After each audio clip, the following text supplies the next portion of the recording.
rate. Today's review covers just the first of those extra years, the financial or tax year that starts in April 2015. The government is facing a Commons revolt over its plans for a high-speed rail link between London, Birmingham, Manchester and Leeds.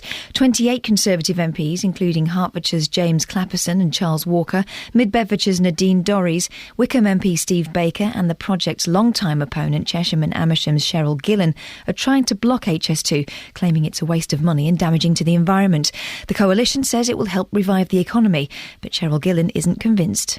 I looked at this project and I started off by saying it goes through an area of outstanding natural beauty. It's my constituency. I'm against it. I then looked at it in more detail and I think it's the wrong project. Thieves have forced a Luton pensioner to withdraw a substantial amount of cash from his bank account. Carol Abercrombie has the details. Police are keen to talk to any witnesses to the crime which happened a week ago between 3 and 4 o'clock in the afternoon. The strangers, a woman who had oriental features and a man with a dark complexion, parked their silver or grey car in Chapel Street, close to New Street. The woman told their victim that she was ill and needed money for medicine. She and the man then threatened the pensioner and forced him to go home to get his bank details before taking the money out of the bank. Higher parking charges will come into force today in Milton Keynes. Premium spots go up by 20p an hour and standard ones by 10 pence. Milton Keynes Council, which earns nearly £9 million a year from parking, says the increase, which is the first since 2009, is necessary.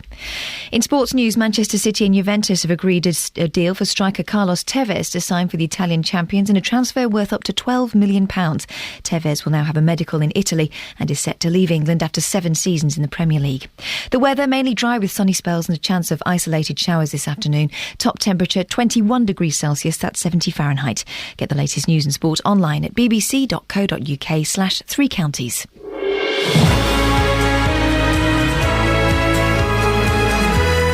Morning, this is Iain Lee, BBC Three Counties Radio. It's virtually the end of June. It just dawned on me as I was driving in today.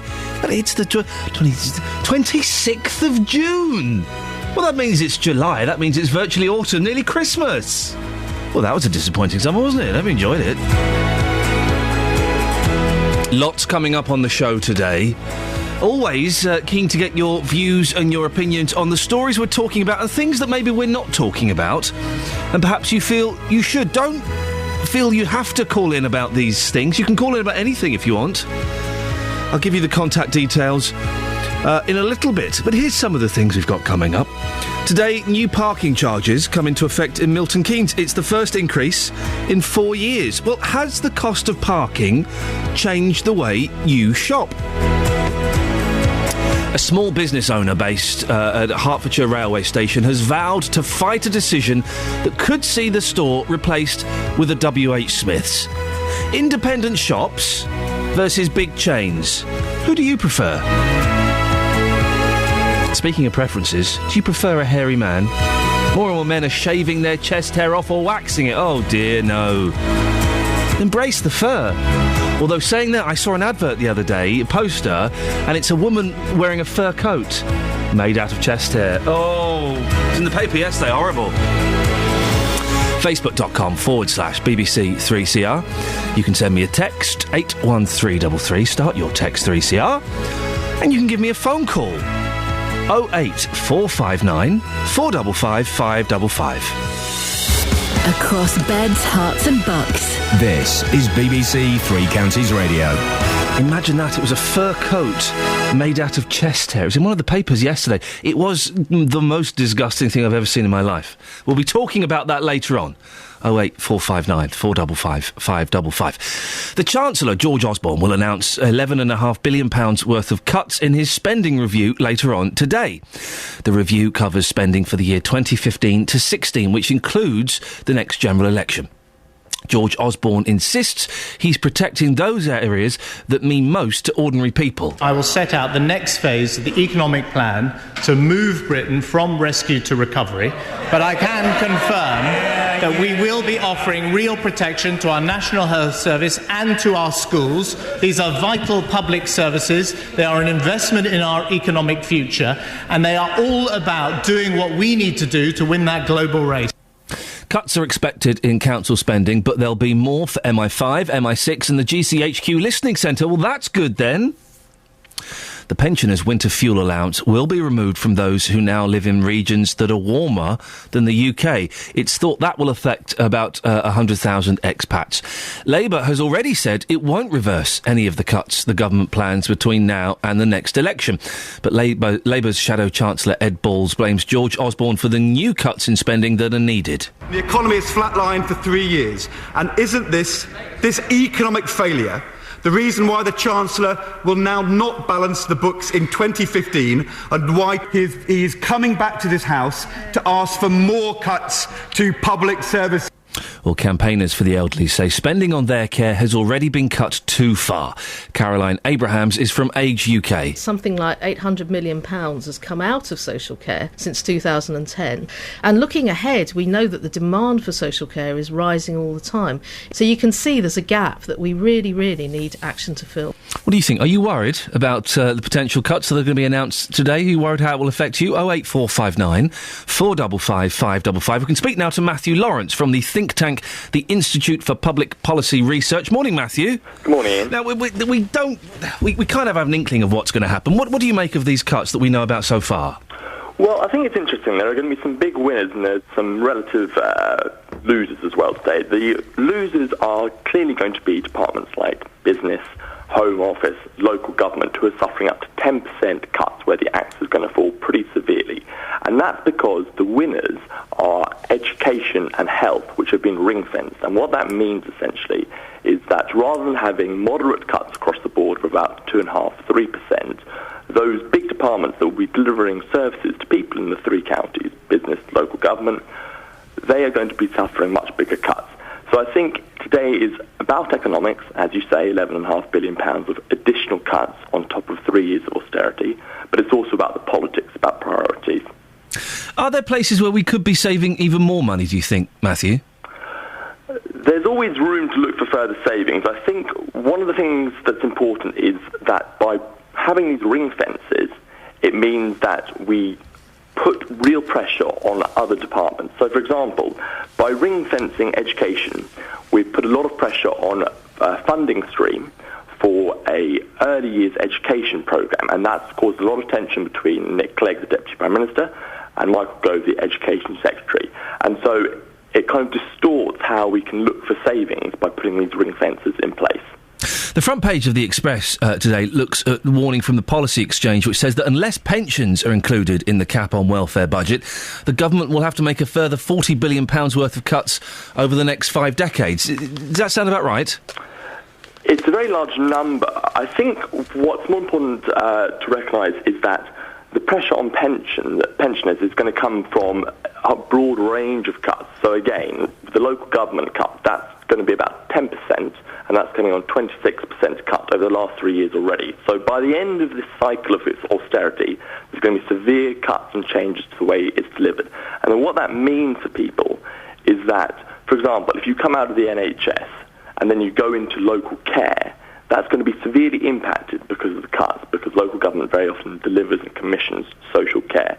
In terms of the broader number, yes, there's going to be continuing austerity, and what people have to recognise is that we're only at the very beginning of the cycle, and this spending review, which is going to be cutting an additional £11.5 billion, is actually only the first step, and that there are much more severe cuts expected after that. Whether that has to come from pensions is a different question. The £11.5 billion, and you say that there's more to come. We're talking about HS2 today, Matthew. 40 billion, 50 billion, no one's quite sure. If that was scrapped, that would be all that money saved, wouldn't it? HS2 is an important infrastructure project, but it's one that can be debated in terms of its cost-benefit.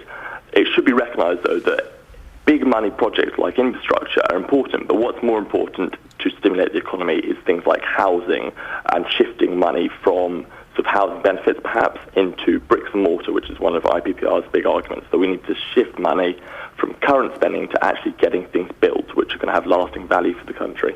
And finally, Matthew, one of the budgets that's ring-fenced is the overseas budget, sending money to foreign countries, and that does annoy a lot of people. What's the Institute for Public Policy Research's take on that? The Institute for Public policy researchers' take on that is that the overseas aid budget is a tiny proportion of our annual spend, and that cutting it would not really reduce the deficit in any meaningful way. And more importantly than that, overseas aid, while I recognise people's concerns, is something we should be proud of because it's something that delivers a lot of bang for our buck in terms of delivering real goods to people who are often in really difficult situations across the world. Matthew Lawrence from the Institute for Public Policy Research, thank you very much indeed. Well, what's your take on that? 084... It's getting bleak, isn't it? £11.5 billion worth of cuts coming, being announced today, and then more to come later. More to come later. Oh, happy days. 08459 455 555. What do you think about the cuts that we've heard about? Some of it's been leaked out. We'll get the full details. I think is it about 10:30 this morning? I think he's delivering his speech, something like that. Well, what do you think about some of the cuts? About let's kind of round it off. It's about £50 billion on HS2. It's kind of a very rough estimation. We'll find out how many billions of pounds are spent on overseas foreign aid. Well, 08459 455 555 is the telephone number. What do you think about the cuts that are being made, and where else would you like to see cuts?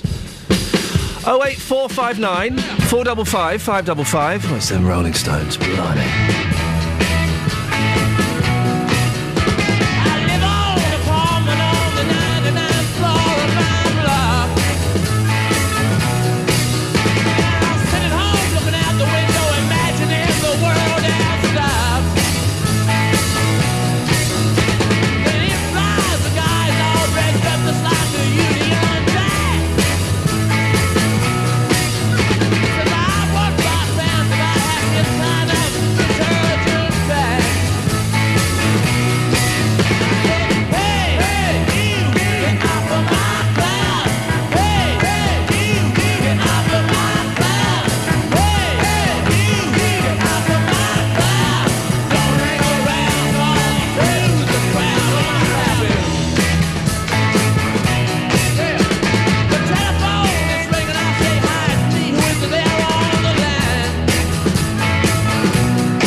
Go all Wally Webb on you, but apparently, according to my what can we call her these days? Just girl that hangs around with us while we're doing the show, Kelly Betts. There is a theme. She was bored this morning. I don't know why. I mean, she'd made the tea. She should have gone out and sourced some biscuits. There is a theme linking the music today, and I'm blown if I can work out what it is. Rolling Stones, get off my cloud. Let's have a fun game. No prizes. BBC, not allowed to. But 81333, start your text 3CR. There's a theme to the music. We're not. Hey, don't worry. We're not entering that territory every day. This is just a one-off. Just while we're in the mood. 08459 455 555. Travel news for beds, cards and bucks. BBC Three Counties Radio. Good morning. Now, if you're heading out in the car about now, things are looking nice. We've got no delays on any of the major routes so far today. M11, A1M, M1 and M40 all running nicely on the cameras, and indeed the M25. There are no delays through the roadworks section or anywhere else on the motorway yet so far today. I'm taking a look at the train departure boards as well, and, well, we've had one cancellation already this morning. It's the 6:13 service that should have been leaving Luton about now, heading up to Bedford. That was coming through from the south of London, and that's been cancelled because of a train fault. And it looks like we've got a cancellation as well, the 6:43, which would have been the return service running through the opposite way. Everything else, though, looking absolutely fine. Adam Glynn, BBC Three Counties Radio. Thank you, Adam. Right, 6:16. Wednesday, the 26th of June. I'm Iain Lee. These are your headlines on BBC Three Counties Radio. A post-mortem has found that an 11-year-old girl found dead in Bushey on Saturday had been strangled. Rebecca Thompson's father has been arrested on suspicion of murder. The Chancellor, George Osborne, will today set out plans to shave another £11.5 billion off public spending in a bid to reduce the budget deficit. In sport, former Wimbledon champion Pat Cash says Laura Robson has the potential to go on and win Grand Slams after she knocked out 10th seed Maria Kirilenko yesterday in the tennis. 08459 455 555. Are you a fan of the Hairy Man? They're not a band, I'm just talking about men with hair. BBC Three Counties Radio.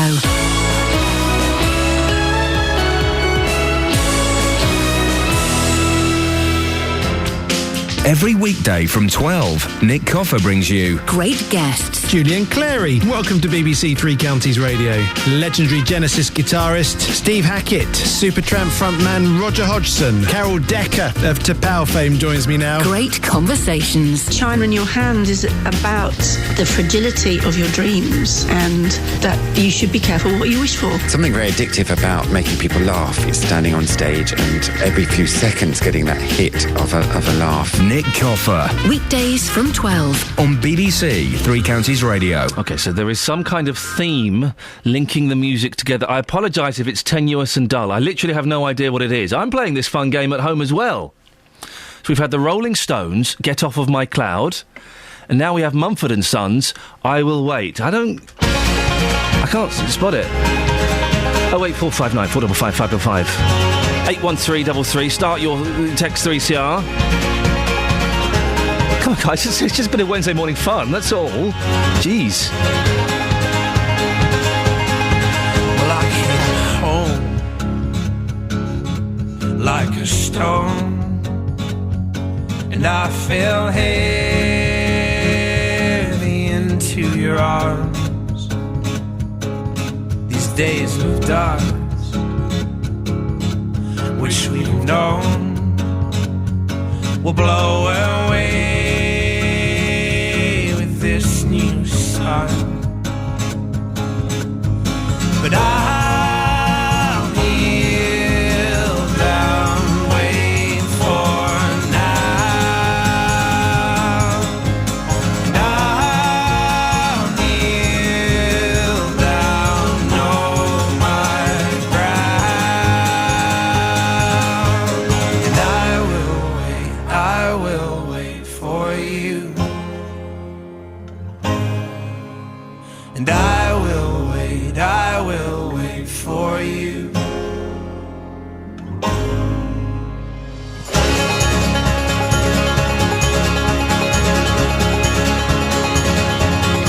So break my step and relent. Well, you forgave and I won't forget. Know what we've seen and him with less. Now in some way shape the excess. 'Cause I will wait for you.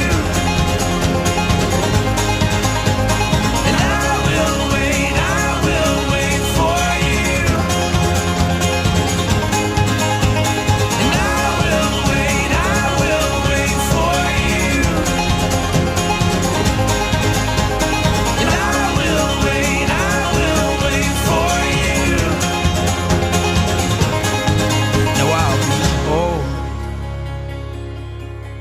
as well as strong, and use my head alongside my heart.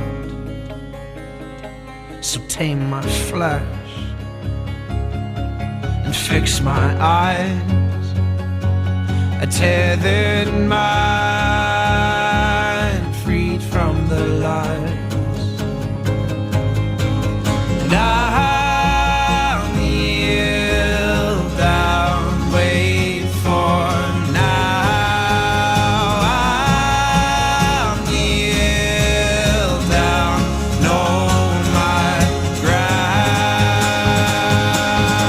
Woo!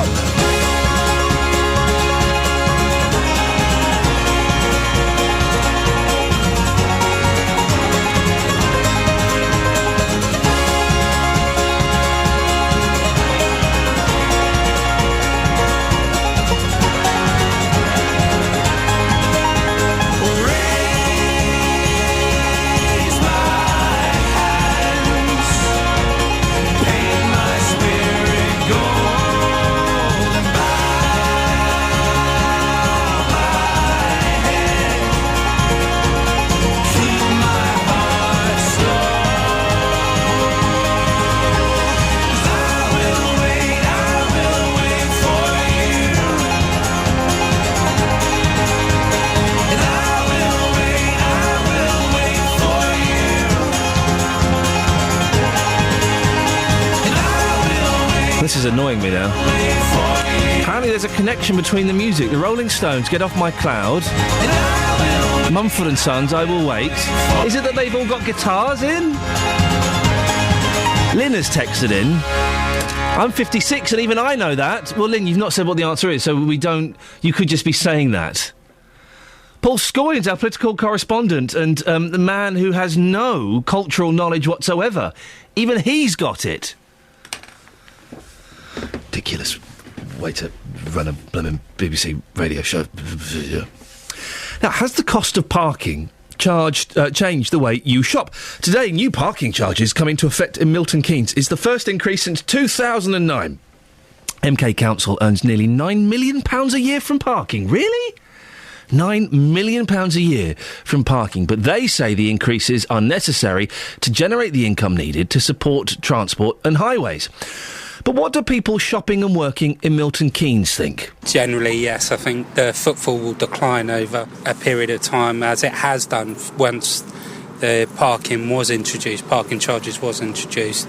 It's steadily declined, and then increases on charges will mean people will go further afield to shop. People don't want to park or pay to park, to shop, to spend money. People are on limited budgets already, so they don't want to have that increased payment to shop. So generally you find it more at weekends. People might come up. During the week it's definitely a decline in footfall from people. I've had to prepare myself for this anyway. I knew it was coming. They did tell a bit in advance, so I was able to buy a couple of months ahead. So, but that's short term. In the long run, it may not necessarily force me to leave the shopping centre, but that's an expenditure. You've got to look at your incomes coming in and your outgoings, and it's now £360 opposed to £230 or whatever it was. So yeah, it's big money difference. So. Well, I'm asking you this morning, dear listener, has the cost of parking changed the way you shop? 08459 455 555. Elizabeth Hobbs is chair of the MK branch of the National Market Traders Association. Elizabeth, are you worried about these charges? I think we all are, Ian. The last time parking went up, it had an immediate impact on visitors to Central Milton Keynes and trade in Market Square, and the traders do fear that it could happen again. I mean, we understand the council's position. They've got to raise funds via parking, but they also need to keep CMK attractive to locals and visitors, and it's important to get the balance right. The last change in parking, last increase was 4 years ago. You say that the difference was noticeable. What did market traders report? Well, at the time it went up in 2009, we had a lot of people just completely stayed away for the first couple of weeks. The car parks were much more emptier than the cheaper rate of parking than previously. the more expensive parking spaces tend to stay empty for most of the week anyway, and they're only sort of filled up at the weekend and on the run-up to Christmas, bank holidays and so on, when they actually do have some free parking on the bank holiday Mondays. A lot of all of the stories we're talking about this morning all kind of interweave and link up with each other. One of the reasons that MK Council are increasing these charges are because of the cuts that are going to be brought in today or going to be announced today. It is a fine line, isn't it? They do have to get that money to maintain the infrastructure from somewhere. I mean, I'm not a politician, but I mean, it is very, very important that the council gets the balance right. I mean, they have to get the money to sort of run everything, but we also have to look at local residents in CMK. We've got to look at, you know, the traders at the market. It's an amazing collection of local businesses, great variety of businesses, and in the area when we had our petition for saving the markets earlier in the year and saving Secklegate Bridge, we actually realised then that a lot of the 20,000 people who supported us, about 20%, actually come from outside town. So some come by public transport, but others don't. They use their cars. So we need to look at all of those things. The annual permits haven't gone up for market traders, but their trader parking is a very long way away from where the market is. Right. So it means that the traders, if they want to go back to their vans to get more stock for the day's trading, they have to go a long way to bring it back. So a lot of them do tend to buy the scratch cards and pay the daily rate. So they can be nearer. They can be nearer. Elizabeth, do you have to pay for parking at the retail parks in Milton Keynes? As far as I know, it's all free. See, that can't be helping, can it? The market traders. No, it doesn't. I mean, with the food centre, we've actually lost. Sainsbury's have moved out, and they have their own parking now, and that's free. Well, it's free if you use the shop. You have Waitrose has moved out to one of the retail parks, so we've got quite an empty food centre at the minute. So that the market itself is very, very important to all the people who come into Central Milton Keynes. It's very important for local residents, all the local estates, Conniborough, Fishermead and Campbell Park areas. Do you think it's looking, with these charge increases coming in, looking quite bleak for market traders in Milton Keynes? I think we have to find something positive. I know it sounds a silly comment, but we have to find some positive way of still keeping the market as a sort of social hub of the area. We have to maybe look at other ways of getting into CMK, car sharing with, you know, family, friends, neighbours, whatever. Still come and use us, please, because you supported us when we had our petition to save the market. 20,000 people in 3 weeks supported us. So I'm really hoping that people will actually find other ways of still managing to do exactly that. Elizabeth, thank you very much indeed. Elizabeth Hobbs, chair of the MK branch of the National Market Traders Association. It's just on me, all of our stories, apart from the men's chest hair, are linked, and I'll find a way to link that in as well. Spending cuts, HS2, parking increases with the market traders, you know, possibly facing a little bit of argy-bargy, a little bit of trouble. Independent shops versus big shops. It all links up this morning. 08459 455 555. Do parking charges, have they changed the way you shop? Maybe you go out less. Maybe you share a car with a friend. Maybe you don't even go at all. 08459 455 555. Travel news for beds, cards and bugs. BBC Three Counties Radio. Traffic just starting to build as you drive in toward London through Boreham Wood. The A1 is looking slow southbound from Stirling Corner toward Apex Corner on the cameras. Not massive queues yet, but definitely getting busier all the time. Much the same for the M25, really. It's still flowing well, but traffic's definitely starting to hit the motorway with little build-ups through the roadworks section from junction 25 at Enfield through to 23 at the A1M, mainly anti-clockwise, looking a tad slower. Things running fine on the other motorways, though, across the three counties. We've got no M40 problems, all looking good on the A5 through Dunstable. The A6 is fine past Barton le Clay and the bypass, where it got quite busy yesterday.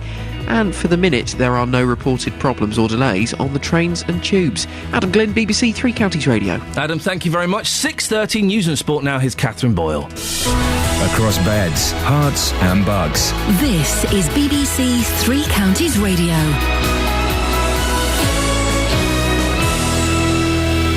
Good morning. The headlines. A post-mortem has found that an 11-year-old girl found dead in Bushey on Saturday had been strangled. Rebecca Thompson's father has been arrested on suspicion of murder. The Chancellor, George Osborne, will today set out plans to shave another £11.5 billion off public spending in a bid to reduce the budget deficit. And 28 Conservative MPs, including 5 local Tories, are trying to block the government's plans to build a high-speed rail link through the Chilterns, arguing it's economically and environmentally unsound. Three Counties Sports. BBC Three Counties Radio. Laura Robson says her first-round victory in the ladies' singles at Wimbledon is a surprise. The British number 1 defeated 10th seed Maria Kirilenko 6-3, 6-4. I didn't expect to win. You know, I thought if I go out there and play well and try and dominate from the start and keep the first serve percentage high, then I would give myself the best chance to win. So, yeah, that's what I was trying to focus on, and that's what I managed to do. Not such good news for our local wild cards. Tara Moore from Potters Bar lost to the Estonian Kaia Kanepi 7-5, 5-7, 7-5 yesterday, and Welling's Dave Rice was supposed to be playing alongside Sean Thornley in the doubles, but that match was cancelled. To football, Manchester City and Juventus have agreed a deal for striker Carlos Tevez to sign for the Italian champions and a transfer worth up to £12 million. Tevez has a year to run on his City contract. Dean Lewington has signed a new 2-year deal with the MK Dons. The left-back is the longest serving player at the club, and next season will be Lewington's 10th campaign with the Dons. Meanwhile, coach Iain Wright has left the club, although he will continue to help on an ad hoc basis.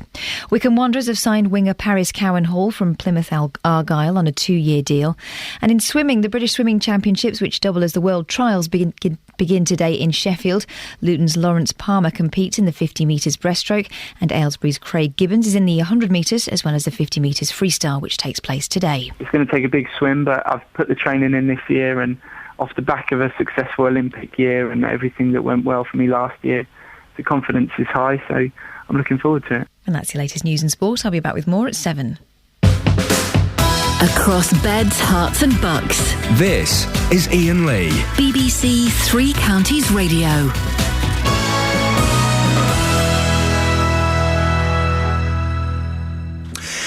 Morning, this is Iain Lee, BBC Three Counties Radio, 08459 455 555 is the phone number if you want to give us a call. Coming up later on, hairy men. Do you like hairy men?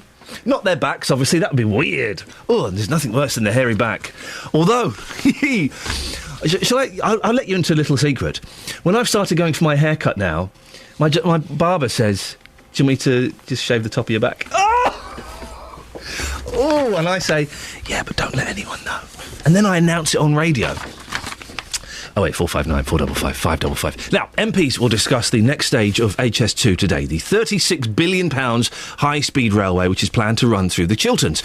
Our political reporter Paul Scoynes has the details. So what's happening today, Paul? Well, Iain, MPs are going to discuss this bill, which is intended to smooth the process of HS2. It is quite complicated. HS2 was mentioned in the Queen's speech, meaning that the government wants to go ahead with the line. Legislation will be introduced to enable the building of the high-speed 2 railway line, providing further opportunities for economic growth in many of Britain's cities. Now, the bill would give the government the green light to spend money on things like designing the line, buying up land, paying off residents who are affected, and environmental surveys. Now, even though there hasn't been an official agreement on HS2, that will be discussed later in the year. Now, this is supposed, the government says, to signal a, quote, clear statement of commitment to HS2. Now, considering that the Chancellor is going to announce plans to cut £11 billion from government departments today, how much can be spent on this? Well, this is called a preparation bill, and seemingly it can spend as much as it likes. There's no limit given to this bill, and this bill even allows for this money to be spent even if the project doesn't go ahead. It could be used to spend money on things other than the areas I've just mentioned too. There seems to be no limit to that, and that is why, Iain, some campaigners against HS2 are calling it the blank cheque bill. There are lots of groups and campaigns against this, and we've seen some of these groups going through courts, and more will happen. It does appear that it's a done deal, doesn't it? Well, Well, bills like this are designed really to make the passage of these big projects run a bit more smoothly, to give a bit more security, if you like, to the major projects in the pipeline. There is, however, going to be an annual report written on the amount of money spent, but that won't start until 2015, probably until just before the next election in April of 2015. There is growing opposition to the bill. 35 MPs have signed a Commons motion opposing the railway. 28 of them are Conservatives, including Buckinghamshire's Gerald Gillen, Steve Baker as well from Wickham, along with Mid-Bed's MP Nadine Dorries and Hertfordshire's James Clapperson and Charles Walker. Well, we can speak to one of those MPs now. We've got Cheryl Gillen, is the MP for Chesham and Amersham on the line. Good morning, Cheryl. Good morning. It's a blank cheque bill. How do you feel about that? Yes, I think it is, actually, which is why I've put down an amendment which includes saying that this bill shouldn't be given a second reading until we have a limit on the amount of money that can be spent under it. I, in fact, don't think this bill is necessary at all, because we didn't have a paving bill for the Channel Tunnel rail link, and we didn't have a paving bill for Crossrail. I think this bill today is really for the government to be able to say that Parliament has decided that we're going to have HS2, not just the government. And that's why you get this phrase, this clear statement of commitment. So I query whether we should have this bill at all, but I think it's there not only to give a blank cheque, but to give the government the political cover it needs. You and 27 other Tory MPs voting against it. What message does that send to the government? Well, I think I've never changed my position, and I'm actually surprised how many MPs really are very sceptical about this project.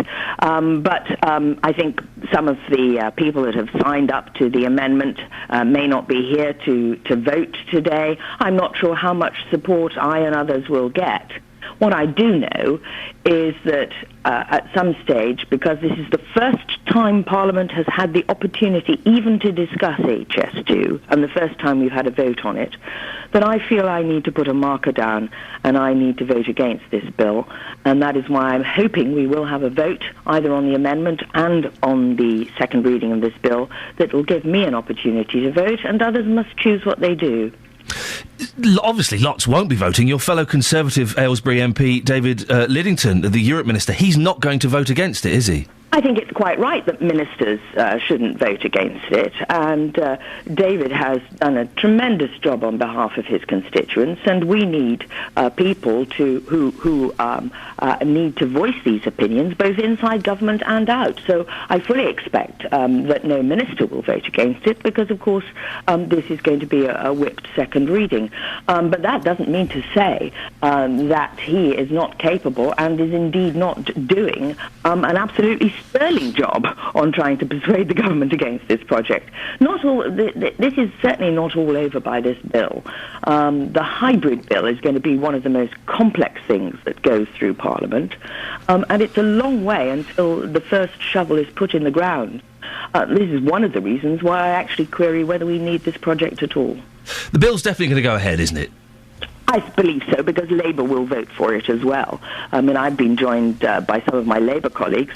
I've been working with Frank Dobson, whose constituency is very badly affected by this at the London end, and it's proved to be most unsatisfactory what HS2 Limited and the Department of Transport has been doing, because they couldn't even get the calculations right on the Euston end, so they had to change the scheme. Cheryl, it's Paul, the political reporter here. You mentioned the hybrid bill. That's a very complicated piece of legislation, isn't it? Lots of people probably haven't heard of that. I certainly hadn't until HS2. What is it in a nutshell? Okay, well, this hybrid bill, I believe, is going to contain at least 40,000 pages, and it will include the environmental statement. So it's going to be a very complex procedure in Parliament, whereby it gets a second reading, and then there's a petitioning process, and anybody will be able to petition the committee on this bill. I think it could take as much as 2 or 3 years, to be truthful. And indeed, today on the order paper, there's something which will allow the government to table all the papers attached to this hybrid bill in electronic form, which will be a unique way of doing it. I happen to think that's a good way of doing it, because we'll be able to search those papers electronically. But the detail that will have to be gone into in the hybrid bill is enormous, and it will involve an awful lot of man and woman hours sitting on that committee. But of course, if you have an interest like me with my constituency, I will be prevented and prohibited from sitting on that committee. But nothing can stop me being part of the petitioning process. Cheryl Gillen, MP for Chesham and Amersham, thank you very much. 08459 455 555. Before I let you go, Paul Scoington, it is a case of me unlocking that chain and literally letting you go. Yes. There is apparently a theme running through the show, music-wise. We've had the Rolling Stones, Get Off My Cloud, Mumford & Sons, I Will Wait. Coming up next, Womack and Womack, Teardrops. Do you know what the connection is? I knew what the connection was as soon as you said the first band. But you're a cultural desert. That's a phrase I came up with. Well, good. And an entirely correct one. But you still know what the connection is? I know what the connection is. If you don't, then someone might say that you're the wasteland, culturally. I wish I could think something really clever to say back to you, and I will do later on.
Morning, this is Iain Lee, BBC Three Counties Radio, 08459 455 555. Coming up, do you like chest hair on a man? There's a story in the Daily Mail, I say story, and I say it in italics, about how more men are waxing their chests. No.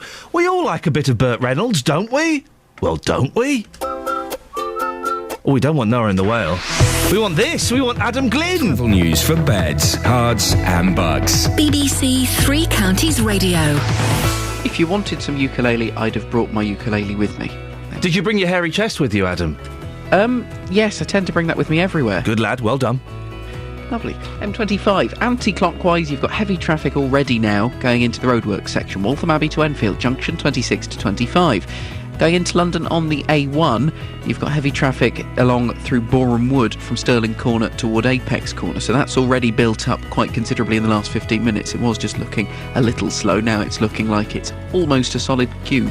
Things getting busier as well on the A5 through Dunstable, mainly on the approach to the A505 junction. It's looking rather slow around there on the speed sensors. Things, though, on the M1 are looking fine. No problems on the M40. And on the tubes and trains, we've got no reported delays. Adam Glynn, BBC Three Counties Radio. Thank you, Adam. We're talking about parking charges, and does it affect and change your shopping habits? Scott's tweeting me with his favourite parking charges in reverse order. At 3, it's £2 for 15 minutes. At 2, 20 pence for 15 minutes. And at 1, it's 30 pence an hour with the residence card, and that's in Uxbridge Swimming Pool. Right, 6:47 or thereabouts. It's Wednesday, the 26th of June. I'm Iain Lee. These are your headlines on BBC Three Counties Radio. A post-mortem has found that 11-year-old Rebecca Thompson, who was found dead at her home in Bushey on Saturday, had been strangled. The Chancellor is preparing to outline plans to shave another £11.5 billion off public spending in a bid to reduce the budget deficit. In sport, Manchester City and Juventus have agreed a deal for striker Carlos Tevez to sign for the Italian champions in a transfer worth up to £12 million. Coming up, tiny independent shops or big chain stores? Which do you prefer? But before that, let's get the weather with Sarah Thornton. Beds, Hearts and Bucks weather. BBC Three Counties Radio. Thanks very much indeed. Hello, very good morning to you. We start with temperatures hovering around the 7-8 Celsius mark in the countryside, but actually we're up to 12 degrees in High Wycombe at the moment, a higher spot there. It's actually setting the trend for things warming up nicely as we go through the day today. There is quite a bit of cloud, though, around, and as we go through the day, it's sunny or bright spells coming through. The best of those will always be the further south that you are. Towards the north, we'll keep a little bit more in the way of cloud here and there, but generally looking at a dry day and pleasant, really, in the good bright or sunny spells that come through to you. The top temperature in the best of that 20 or 21 Celsius. Now, just late this afternoon into the evening, the merest risk of seeing an odd stray shower. That is the exception, though, not the rule. And they'll move across us quite quickly and fade away through this evening and overnight. And then we're dry through the night. Temperatures holding up largely in double figures in the towns. It will be, though, cooler in the countryside. Tomorrow morning we'll start with dry, bright, sunny spells, but we'll see cloud increasing as we go through the day, and that'll bring us some outbreaks of rain into the west later in the afternoon, becoming more widespread as we go through the evening. That could, if you're a tennis fan, just be aware, affect play at Wimbledon late tomorrow. In the meantime, top temperature again 20-21 Celsius, and then on Friday we'll start with that last lingering bits of patchy rain around. It looks like things will start to dry out later in the day, but the weekend at the moment looking dry, bright and feeling pleasantly warm with some good sunny spells around for Sunday. That's your weather. Thank you, Sarah. If you've missed any of the programmes from the last week, you've missed things like this. It was awful because I think my dad, I don't know whether I think he was the first celebrity really to sort of get sectioned. But there is a way you can hear it all again. I'm about to speak to Rachel Bruno. She was just 16 years old when her very famous father was sectioned. Go to bbc.co.uk/3 counties and click on Listen Again. All of our programmes are available for 7 days, allowing you to listen to what you missed or things you'd love to hear again. bbc.co.uk/3 counties. So the Daily Mail first with the big news stories, as always, pages 22 and 23. Why do modern men hate chest hair? Morning in the Strinati household, and there is an unexpected winner in the battle for the bathroom. It's not Nicole, a 46-year-old administration assistant at a special needs school. But her partner, 48-year-old Aldo. Aldo Strinati would imply an Italian name. Italian men are very hairy. It's not racist. It's true. a resources manager for Royal Mail. If he's not shaving his chest, he's putting eye cream on his crow's feet. And there's a picture of men with very smooth chests. Now, when I was a boy, I didn't want a hairy chest. I grew up, I got one. I inherited it from my dad. Thanks, Dad. I do have a hairy chest. And why would anybody shave or wax their chest hair? Justin Dealey, you're hirsute, aren't you? That means hairy. Yes, I'm wearing a vest top today for the occasion. Why on earth would you want to shave your hairy chest? Look at Teen Wolf. The ladies loved Teen Wolf, didn't they? I don't know if the ladies loved Teen Wolf as such. Teen Wolf 2, on the other hand. Wow, what a movie. But it does seem odd, doesn't it? And this has been growing as a trend for people to have their chest hair waxed or to shave it. What a load of old nonsense. It is ridiculous. You know, just enjoy the chest hair. I'm in St Albans this morning. I've taken this one to the streets, Ian. A moment ago, I spoke to Sandra, and this is what happened. Now, Sandra, how would you describe my chest? Quite hairy? Slightly hairy. Slightly hairy? Yes. Now, do you prefer your men with or without chest hair? Without. Why? I just think it's nicer. Yeah. Much nicer. You don't think a bit of chest hair is quite sexy? No, not at all. No, not at all. Because both Ian and I have got quite a bit of chest hair. I don't think you have, from what I can see, but I don't like it when it's like a head of hair on the chest. So it certainly appears, Ian, that some of the ladies don't like chest hair either. What's going on in this world? It's absolutely ridiculous. I find this offensive. 08459 455 555. Ladies, do you like a bit of chest hair? Of course you do. Burt Reynolds, the Knight Rider, all of these people, sure, James Bond. Tom Selleck. There we go, you see. They're all hairy men, not on the back. That's weird. Don't like that. 08459 455 555. Justin, quick question. Yeah, go on. I've been told by Kelly Betts, who works on this show, that there is a theme linking the music. Okay, so far we've had the Rolling Stones, Get Off My Cloud, Mumford & Sons, I Will Wait, Womack and Womack, Teardrops, and we're about to have Kenny Rogers, Dolly Parton, Islands in the Stream. Is there a theme? Can you spot it? Yeah, I can, actually. I can. Really? Yeah. It's so obvious as well. Oh, for goodness. Okay. Sorry, mate. All right, Justin, thank you. We'll find out what it is after this. 81333, start your text 3CR. What on earth is the theme linking these bits of music together?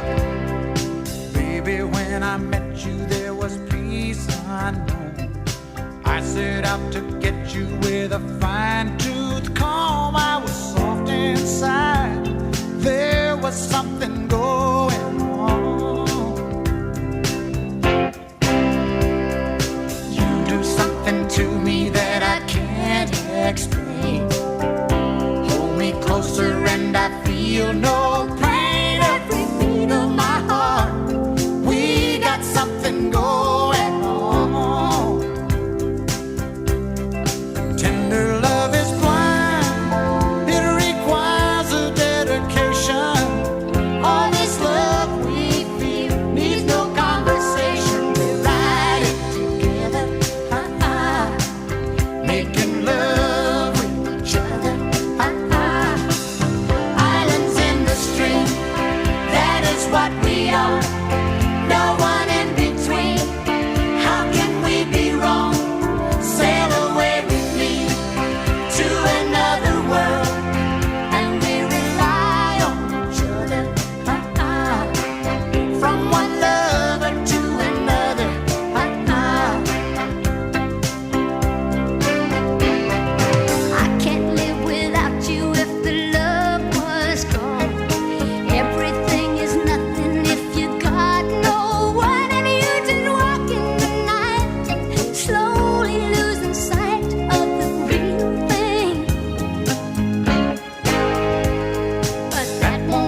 Parton, Kenny Rogers, Islands in the Stream, The Rolling Stones, Get Off My Cloud, Womack and Womack, Teardrops, and AN Other Song. I don't know what the link is. We'll announce it after 7 o'clock. Wow, that'll keep you listening, won't it? 81333, start your text 3CR. I'm being told that lots of you have got it. How can I not spot it? I'm good at this stuff. I normally spot this stuff straight away. Oh, dearie, dearie me. Now, independent shops versus big chains. What do you prefer? Well, how about this for a battle of David versus Goliath? A small business owner based at a Hertfordshire railway station has vowed to fight a decision that could see the store replaced with a WH Smith's. Nibbles has been served a notice to quit by Greater Anglia, which is developing plans for a £1.7 million upgrade.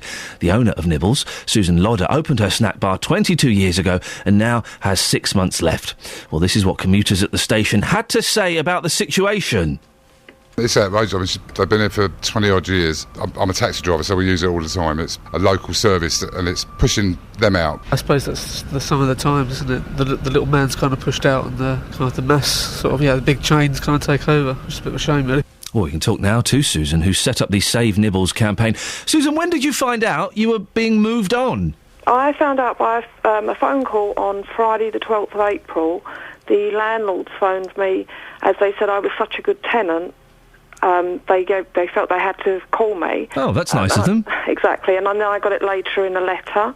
And since then, I've had it sort of signed and dotted. I've had court papers issued to either, fight them back or just get on with it.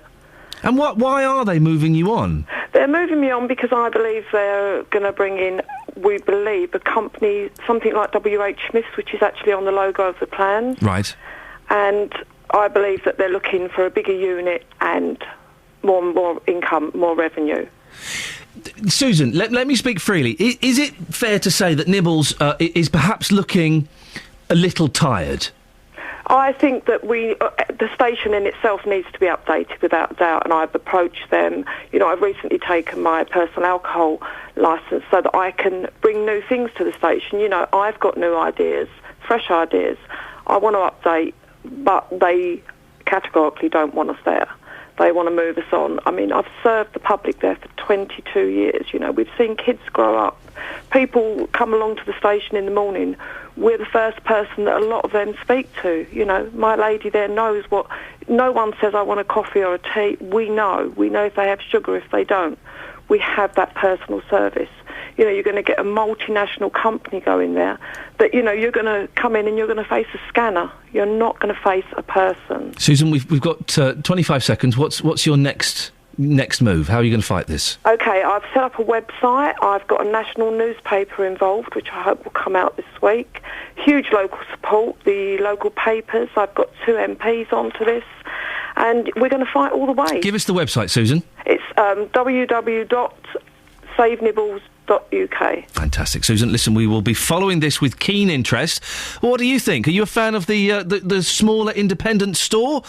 Or do you welcome the possibility of a bigger retail outlet? 08459 455 555. Travel news for beds, cards and bugs. BBC Three Counties Radio. Having a look at the train departure boards, there's a cancellation. Unfortunately, the service through to Bedford, the 6:59, which should have been leaving Luton, about now, has been cancelled because of a train fault.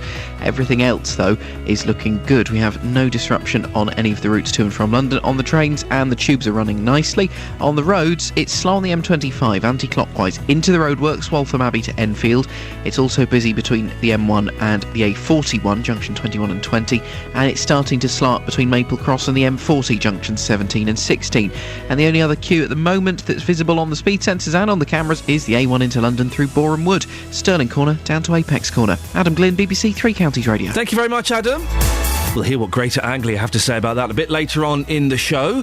08459 455 555. Do parking charges affect the way you shop? We'll talk about that more after the news. On FM, AM, online and digital radio. This is BBC Three Counties Radio.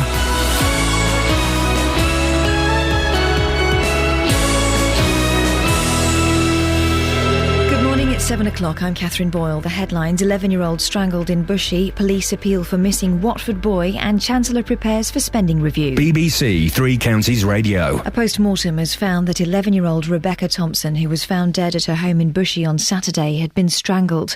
Rebecca's father has been arrested on suspicion of murder. He's in hospital after being involved in a traffic collision on Saturday morning. Police are waiting until he's well enough to be questioned. Police are appealing for help tracing a 14-year-old from Watford who's been missing for more than a week. Callum Wish hasn't been seen since last Monday. He's white, around 5'6" tall, with short brown hair, and was last seen wearing a pink top, dark jumper, black Adidas tracksuit bottoms and Nike trainers.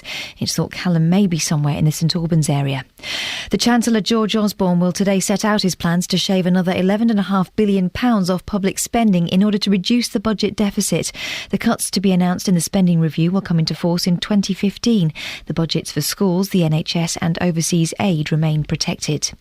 The government is facing a Commons revolt over plans for a high-speed rail link between London, Birmingham, Manchester and Leeds. 28 Conservative MPs, including Hertfordshire's James Clapperson and Charles Walker, Mid-Bedfordshire's Nadine Dorries, Wickham MPs Steve Baker and the project's long-time opponent Chesham and Amersham's Cheryl Gillan are trying to block HS2. Ms Gillan says this is just another stage in what will be a lengthy battle. I've never changed my position, and I'm actually surprised how many MPs really are very sceptical about this project. But I think some of the people that have signed up to the amendment may not be here to vote today. I'm not sure how much support I and others will get. What I do know is that I feel I need to put a marker down and I need to vote against this bill. Members of an ambulance trust who are facing calls for their resignation will meet in Bedford later. Yesterday, MPs said 5 non-executive directors of the East of England Ambulance Trust, which serves Hertfordshire and Bedfordshire, should go. Gail Sanderson reports. Earlier this year, the health watchdog blamed unacceptably long waiting times for ambulances on a failure of leadership. The chair of the trust resigned, but MPs have been calling for other senior figures to go. And yesterday, a Government Health Minister, Anna Soubry, said the trust's performance figures were simply unacceptable and members of the board should examine their conscience. And in a statement, the Ambulance Trust told BBC Three Counties Radio its new chairman was reviewing the capability and capacity of board leadership at the Trust. In sport, Carlos Tevez is on the verge of a move to the Italian champions Juventus after Manchester City agreed a deal for the striker. The Argentinian will have a medical in Italy today. Tevez has a year left to run on his contract and the deal is said to be worth up to £12 million. The weather today mainly dry with sunny spells and the chance of isolated showers later this afternoon. Top temperature today 21 degrees Celsius. That's 70 Fahrenheit. Get the latest news and sport online at bbc.co.uk/3 counties. Did you get the music link in the last hour, Catherine? What, wet? Is that... well, I don't know. So we had the... Let's get Kelly Betts, who's behind this little bit of Wednesday morning fun, I like to call it. Morning, Kelly Betts. Oh, good morning. Well done for the Wednesday morning fun. Yeah. So we had Rolling Stones Get Off My Cloud. Mm-hmm. We had Teardrops by the Womack and Indeed the Womack. We had Islands in the Stream by other people. What was the connection? Catherine Boyle says wet. Also, I Will Wait by Mumford & Sons. OK. Tom O'Dell was queued up, but you didn't play it. Well, Snow and the Whale, but you didn't play it. Don't say songs that we didn't play. Catherine Boyle says... Are you still there, Catherine? Yeah, I Will Wait I didn't get. What's that for? Yeah. Every artist and band that you played... Yes. are playing at Glastonbury this weekend. Oh, for That's the link. Oh, dear. Yeah. Oh, dear, oh, dear. Just get over it. You heard of Glastonbury, Iain? Yes, I have heard of Glastonbury. Just checking. Do you know the festival's not actually in Glastonbury? Yes. Where is it? Worthy Farm. Yeah, where's that? Don't know, Somerset somewhere? Pilton. Pilton, yeah, yes. You said, oh yeah. No, not even that close to Glastonbury. I'm getting a coach, I don't need to know the exact. Well, what a lot of Wednesday morning fun that was, Kelly. I look forward to doing that again in 2015. Ta-ta. Wasn't that awful, Catherine? Yeah. What a waste of radio. Did they pay for this? Apparently so, yeah. I'll get it sorted. They're all playing at Glastonbury! Well, my finger really is off the pulse. But at least I still have one, and while I've got one, goddammit, we're going to do this show as best we can. Lots coming up between now and 8 o'clock, including today new parking charges come into effect in Milton Keynes, the first increase since 2009. Has the cost of parking changed the way you shop? A small business owner based at a Hertfordshire railway station has vowed to fight a decision that could see the store replaced with a WH Smith's. Well, what do you prefer? Small, independent shops or big chain stores? Speaking of preferences, hairy men or shaved men? Chest-wise, I'm speaking. What do you prefer? Facebook.com/BBC3CR. You can send me a text, 81333. Start your text, 3CR, or you can give me a call, 08459 455 555. Across beds, hearts and bucks. This is BBC Three Counties Radio. The Chancellor, George Osborne, will announce £11.5 billion worth of cuts in his spending review later on today. The review covers spending for the year 2015 to 16, which includes the next general election. Ministers will also set out plans to invest billions in transport, science and other projects. Well, Councillor Peter Fleming is from the Local Government Association. Good morning, Peter. How will local, district and county councils cope with even more cuts? Morning, Ian. I have to say, I think we're going to struggle. We've already seen a 33% reduction over the last few years, another 10% on top of that, whilst most Whitehall departments have seen just a 12% reduction. So, councils seem to be the sort of piggy bank that the government seems to think that it can keep coming back to. Now, the people listening to this show will have noticed some changes. We're talking about increased parking charges, some small groups and businesses facing higher rents, some groups closing. How will they see this next cut, or this next series of cuts? How will it affect people? I think councils have always, throughout the last few years, have always tried to protect services. I think that's obviously going to become harder and harder as things go on. And, of course, lots of the services that councils provide aren't just nice to have. So, these are children's services, adult social care, potholes, those things that everybody sees every day. So, we need to be, I think the government needs to be really, really careful when they look at council services as a sort of easy target for savings. If we agree that George Osborne's measures of austerity are the way to go, these cuts have to be made, don't they? Oh, totally. And I think the Local Government Association, we and councils totally accept that. The government needs to find those savings. But I think, can it be right that other departments are, that provide services are not seeing any reductions in their funding, whilst some of those universal services that we all use every day, things like having our rubbish collected, streets swept, and let's not forget there's quite a lot of services that councils do reduce the cost to other departments in government. So health and schools are being ring fenced, but councils do a lot of stuff to stop people using the NHS. Where would you like to see cuts being made, Peter? I don't think we're not going to point the finger at anyone. What we're saying is, the government needs to really look carefully across the board and understand that actually, just coming to local government, we're the only bit of the cuts where the government doesn't have to find the savings themselves. They can just take an amount of money out, but actually they don't have to make any difficult decisions. So I think that's possibly why the government comes back to local authorities to find, large savings. There are some people suggesting it could actually have been a bit worse, but because we're not looking at it until 2015, it's bought a bit of breathing space, hasn't it? I think you're possibly right. I think the difficulty is, of course, that this is on top of a big reduction in funding that we are actually grappling with at the moment. So, as you say, you've already started to see some changes in services locally. An extra 10% coming at the end of what is a planned structured reduction of sort of 30 to 40%, depending where you are, will be definitely seen by the public. Peter, thanks for coming on this morning. Councillor Peter Fleming from the Local Government Association. Well, the front page of the Daily Express today looks at a warning from the think tank Policy Exchange, which says that unless pensions are included in the cap on the welfare budget, the government will have to make a further £40 billion worth of cuts over the next 50 years. Well, I'm joined now by Dr Ros Altman, who is a pensions expert. Good morning, Ros. What are your thoughts on this suggestion? Well, I think it's actually a very dangerous suggestion. I think what we have to recognise is that there is a huge increase coming in the number of pensioners as we go forward. And if you cap pensioner spending and stop it increasing as the number of pensioners goes up, inevitably you are going to be spending a lot less per pensioner. And those who reach retirement age and beyond don't have any other way of making up their income.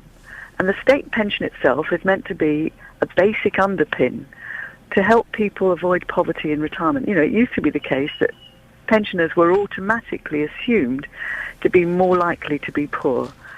We don't want to go back to days like that. First of all, because it's not fair on older people who've paid their taxes and national insurance all their lives in exchange for being promised, a state pension when they get older. But also, it's not good for the economy, because if you have more and more people being poorer and poorer, they'll have less money to spend and won't be able to create jobs for the younger. Policy Exchange warns that unless this is done and pensions are capped, the budgets for healthcare and education, which are ring-fenced at the moment, will eventually suffer. It's hard to pick which is more important, isn't it? It's very difficult, but I think there's also a lot of scaremongering. I mean, don't forget, the figures they're projecting go forward 50 years. An awful lot can happen between now and 50 years. The problem we have immediately is that there is record numbers of people coming through to pension age. And there are ways of saving money on pension support, but it's inevitable that if the number of pensioners rises enormously, which it is about to do, you can't just ring-fence and cap the spending for that department without making pensioners poorer and poorer. So, I think we need a proper analysis and debate about how we assess social spending. We don't exactly pay a lot of money to pensioners in this country anyway. And because it's older people that have built up the country, I mean, they're the ones that worked all their lives to get the economy to the position it's in. And in general, they are not responsible for the economic problems that we've got. They aren't the ones that took on huge debts. They aren't the ones that, if you like, broke the banks. They've been trying to be responsible. And, in society, we need to treat older people decently. We can increase the age for state pensions. We're doing that already. Past governments simply didn't prepare properly for the coming period where more and more older people will need to slow down and take the benefits that they paid for and take the state pension that they paid for. We need to be very careful about how we allocate public spending. There are no easy answers, but I think immediately saying, oh, well, pension spending's got to be cut because there are too many other departments that need money is not really a sensible social policy. Dr. Ros Altman, pensions expert. We have to leave it there. Thank you very much indeed. There's a thing on the front page of the the Mail about this. 100,000 expats to lose fuel allowance. More than 100,000 expat pensioners face losing winter fuel payments as George Osborne today reveals plans for a temperature test. The Chancellor will unveil proposals to restrict elderly Britons living in warmer countries from claiming the benefit worth up to £300 a year. Good. And what your problem is? What? You've gone off to live in a warm country. You're living in Spain. You're living in Portugal. You're living in, I don't know, another warm country. You want £300 a year? You don't live here. That seems an obvious... I mean, in the great scheme of things, it's not going to save, huge amounts. But that seems obvious, doesn't it? There's been increasing controversy, the Mail continues, over pensioners' free TV licences, bus passes and winter fuel payments, with half the Cabinet arguing they should be limited if further squeezes on working-age welfare are to be justified. Turn to page 2. £2 million every year goes abroad... No, sorry, almost £2 million goes abroad every week to claimants who qualify for welfare, despite having left the UK. I don't want to sound kind of all right-wing and fascist, but if you're not living in this country, why are we giving you money? Why are we giving you welfare benefits and... I'm turning into Nick Ferrari. Why are we giving you welfare benefits and heating allowance, winter fuel allowance? You don't live in this country. you live in this country. Of course. Then there's a debate to be had there. But if you live on the Algarve, or if you live in Greece, or on Kefalonia, or somewhere like that, why on earth are we paying benefits and heating allowance? That's an obvious one, isn't it? I'm not being controversial when I say that. That makes sense. There can't be anybody listening to this who disagrees and thinks, well, no, hang on. If you do go and live on the Costa del Sol, of course you should get your £300 winter fuel allowance because you've paid into the system. No one can think that, can you? 08459 455 555. Travel news for beds, cards and bugs. BBC Three Counties Radio. For the moment, most major routes are still looking fine. Certainly no A1M problems, the M1's looking clear, and the A5 through Dunstable not too busy yet this morning. However, the M25 is slowing in various patches. First off into the roadworks from Waltham Abbey to Enfield on the anti-clockwise carriageway. It then looks quite slow past Potters Bar through the works, and you've got further delays from the M1 at junction 21 to Kings Langley at junction 20, and heavy traffic heading from Maple Cross at junction 17 toward the M40 at junction 16. Speed sensors picking up some delays on the southbound A355 with traffic heading from Amersham down toward Beaconsfield. The A40 running reasonably well to and from Beaconsfield and indeed in toward London.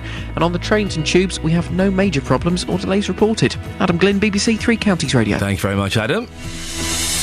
Right, 7:16. It's Wednesday, the 26th of June. I'm Iain Lee. These are your headlines on BBC Three Counties Radio.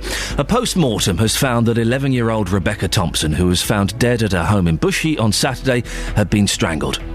The Chancellor, George Osborne, will today set out his plans to shave another £11.5 billion of public spending in order to reduce the budget deficit. In sport, Laura Robson has been tipped as a future Grand Slam winner after she knocked out the number 10 seed, Maria Kirilenko, in the first round of Wimbledon yesterday.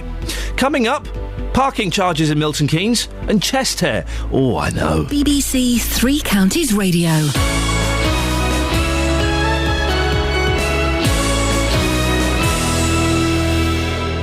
Every weekday from 3, Roberto Perrone. The bosses of a Milton Keynes lorry driver who died after falling asleep at the wheel have been found guilty of manslaughter. With the best local news stories. At the moment, Christmas in Luton is at risk. We'll do our best. We'll work with the business community and other sponsors to fund the Christmas lights. The best local travel. Multi-vehicle crash on the M1 northbound just as you come from the M25. It's going to get busy. 3 cars involved. With the best local talking points. Because I was born female, that was my first sin, if you like, and I don't think I've ever been forgiven for it. Roberto Perrone, weekdays from 3 on BBC Three Counties Radio. So you go out to the shops, you take your car, you try and park, then you notice that the parking charges have gone up. Well, does it affect the way you shop? Today, new parking charges come into effect in Milton Keynes. Its first increase since 2009. Milton Keynes Council earns nearly, get this, £9 million a year from parking. But they say the increases are necessary to generate the income needed to support transport and highways. But what do people shopping and working in Milton Keynes think? Generally, yes. I think the footfall will decline over a period of time, as it has done once the parking charges was introduced. It's steadily declined, and then increases on charges will mean people will go further afield to shop. People don't want to park or pay to park, to shop, to spend money. It's already, people are on limited budgets already, so they don't want to have that increased payment to shop. So generally you find it more at weekends, people might come up. During the week, it's definitely a decline in footfall from people. I've had to prepare myself for this anyway. I knew it was coming. They did tell a bit in advance, so I was able to buy a couple of months ahead. So, but that's short term. In the long run, it may not necessarily force me to leave the shopping centre, but it's an expenditure. You've got to look at your incomes coming in and your outgoings, and it's now £360 opposed to £230 or whatever it was. So. Yeah, it's big money difference. So. Well, Kelvin Reynolds is Director of Policy and Public Affairs at the British Parking Association. Morning, Kelvin. Good morning. Kelvin, no one's ever happy about increase in parking charges, but local authorities, they do struggle to find the right balance between price and demand. Let's not forget there's no such thing as a free parking place. Somebody's paying for it. Some car parks may be free at the point of use, but someone, somewhere is paying for it. They've got to be upkept, there's got to be maintained. If they're patrolled to keep them safe, someone's paying for that too. So free parking is subsidised in some way, either by council taxpayers or business taxpayers, or a combination of both. I expect local authorities up and down the country will be looking at services currently provided for free and reviewing whether this should continue. They have a choice. They can make conscious decisions about this. A lot of local businesses and market traders in Milton Keynes say that increased costs will force people away from them. Is there any evidence to support that? No, there isn't. In fact, there is evidence. We've recently, in January this year, published a report that we did jointly with the Association of Town and City Management that shows there is no direct link between parking charges and footfall in town centres. If you were going to a town centre or indeed any high street in the country, to spend some money, whether it be, your grocery shopping or your so-called discretionary spend, your clothing, your hi-fis and so on. If you're going to spend hundreds of pounds, is it really going to make a difference if you're going to spend a couple of pounds on your parking? I don't think so. Do you hear stories of towns and city centres that get it hideously wrong? No, not really. Parking charges are high in some places where the demand is high. Parking charges are set low by some local authorities because they want to attract people for a particular reason. It comes back to my point earlier on that there's no such thing as a free parking space, and local authorities have a choice to determine how those parking spaces are funded. What about the argument, Kelvin, that it may not deter people from coming into town and parking and shopping, but it might stop them, whereas maybe they'd spend 3-4 hours kind of wandering around, having some lunch, doing some shopping, it might limit the amount of time that people spend in town centres? Well, I think that's a factor that needs to be taken into account, and in fact, probably the bigger influence of that is the parking tariff's structure rather than the tariff itself. If you have a parking regime where time limits are imposed and vehicles need to move on, of course, then people are very conscious of the amount of time they're spending. Whereas if you have parking regimes and parking systems where the amount of time that you can spend in town is not actually limited, then you're less concerned about the time. So it's more about the way the parking is managed rather than the price itself. Milton Keynes is going to be charging from today £1.40 an hour for the premium parking space. And I know you're talking about it's the tariff as opposed to the specific price, but does that sound reasonable to you? Well, it clearly is reasonable for the citizens of Milton Keynes and their local authorities, but that's not the highest parking charge in the country by any means. Central London is charging £4 an hour.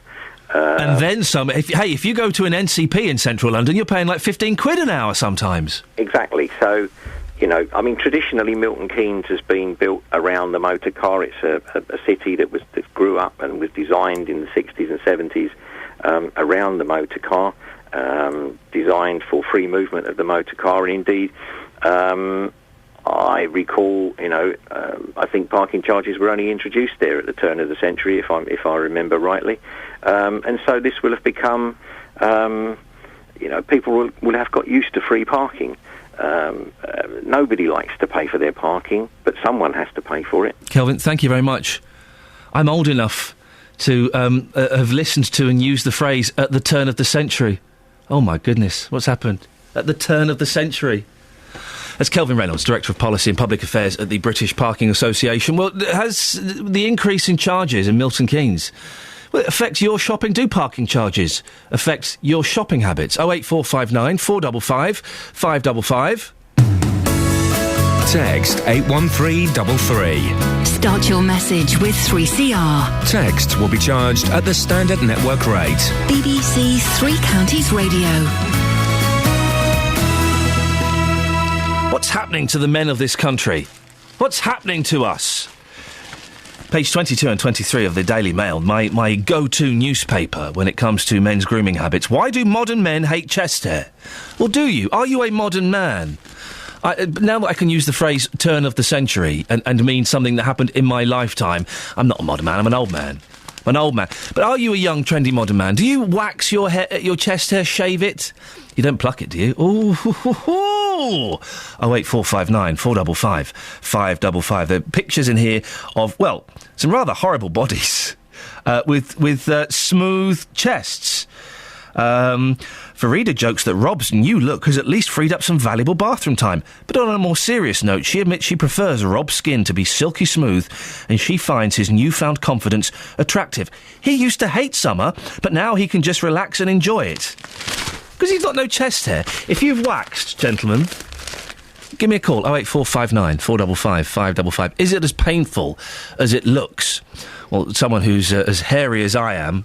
Justin Dealey. Morning, Justin.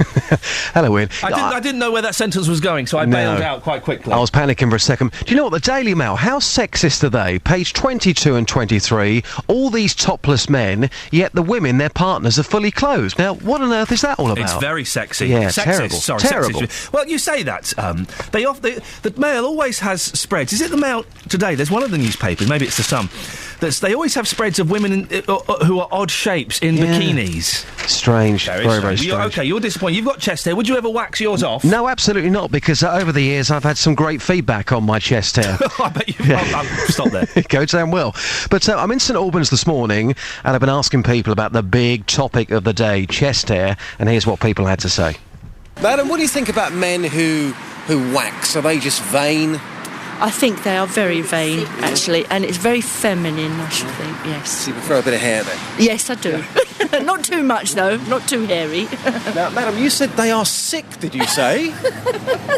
I think so, yeah. I just don't find it very attractive, I just find it repulsive, really. What, men plucking and waxing? Yes, yeah. It's not natural. Men should be men. Well, here we have Mary and John. Mary, your husband John here has got a nice bit of chest hair, so I'm presuming that you like the chest hair, don't you? Yes, I do. Come on, John, get it out, come on. Look at that. There's nothing... 2, 3. Oh, beautiful, it's beautiful. There's nothing wrong with chest hair at all. Yeah? No, I like it on a man. So what do you think about these men that go off and wax? If John said to you, Mary, do you know what? Tonight I'm going to go and have a chest wax. What would you think? He couldn't stand the pain. Now, Puffet, you're 80 years old, correct? Yes. Do you prefer a man with chest hair or without chest hair? Without. Why? Well, it's much more attractive. Yeah. Sexier. Yes. Oh, for goodness sakes. She's an antique listener. No, hang on. She's a classic old woman. No, hang on. She's one of our prized listeners, if she can hear me, and she prefers smooth-chested men. Absolutely. Do you know, from my extensive research in St Albans in Hertfordshire this morning, Iain, I can exclusively reveal that the younger ladies, well, they like chest hair. The older ladies, 80 plus, they hate it. They find it much sexier if a man is smooth. We've got some Facebook comments here. Pete says, myself and my good friend Tony will be having our chests and abs waxed for charity. What's an ab? Is that your stomach? Yeah, I think so. Well, yeah. he's a muppet. Yeah. And he says, I love my chest hair, wouldn't get rid of it. Warren, I'd like to have a bit of chest hair. What? But I'm really pleased to have all of mine still present on top. And Michael says, it took me years to grow, but now because of all my heart testing, I try to shave it so it doesn't get ripped off with the sticky pads. Oh, bless him. You've got to think about these celebrities. Think about Hugh Jackman, Simon Cowell, the Hoff. Come on. Yeah. You name me a lady who doesn't like the Hoff. Look at his chest, nice and hairy. Everybody wants to jump in the back seat of the Knight Rider car and make out with Michael Knight.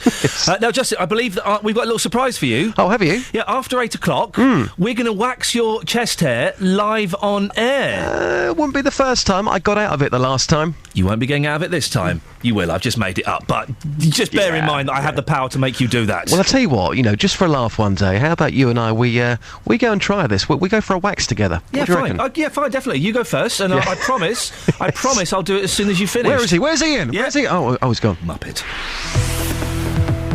Travel news for beds, cards and bugs. BBC Three Counties Radio. Delays of up to 15 minutes on the trains. We've got a broken down train affecting services between Milton Keynes Central and Watford Junction, so that'll be affecting Virgin Trains, London Midland and Southern services running through there.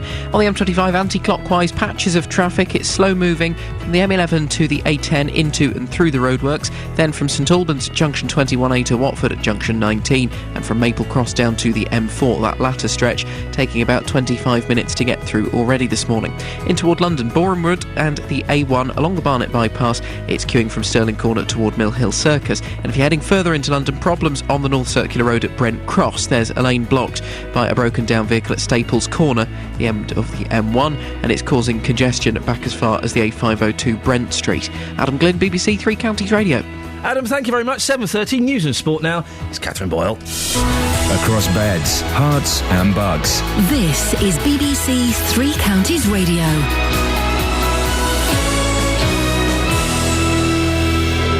Good morning. The headlines. A post-mortem has found that 11-year-old Rebecca Thompson, who was found dead at her home in Bushey on Saturday, had been strangled. The Chancellor, George Osborne, will today set out his plans to shave another £11.5 billion off public spending in order to reduce the budget deficit.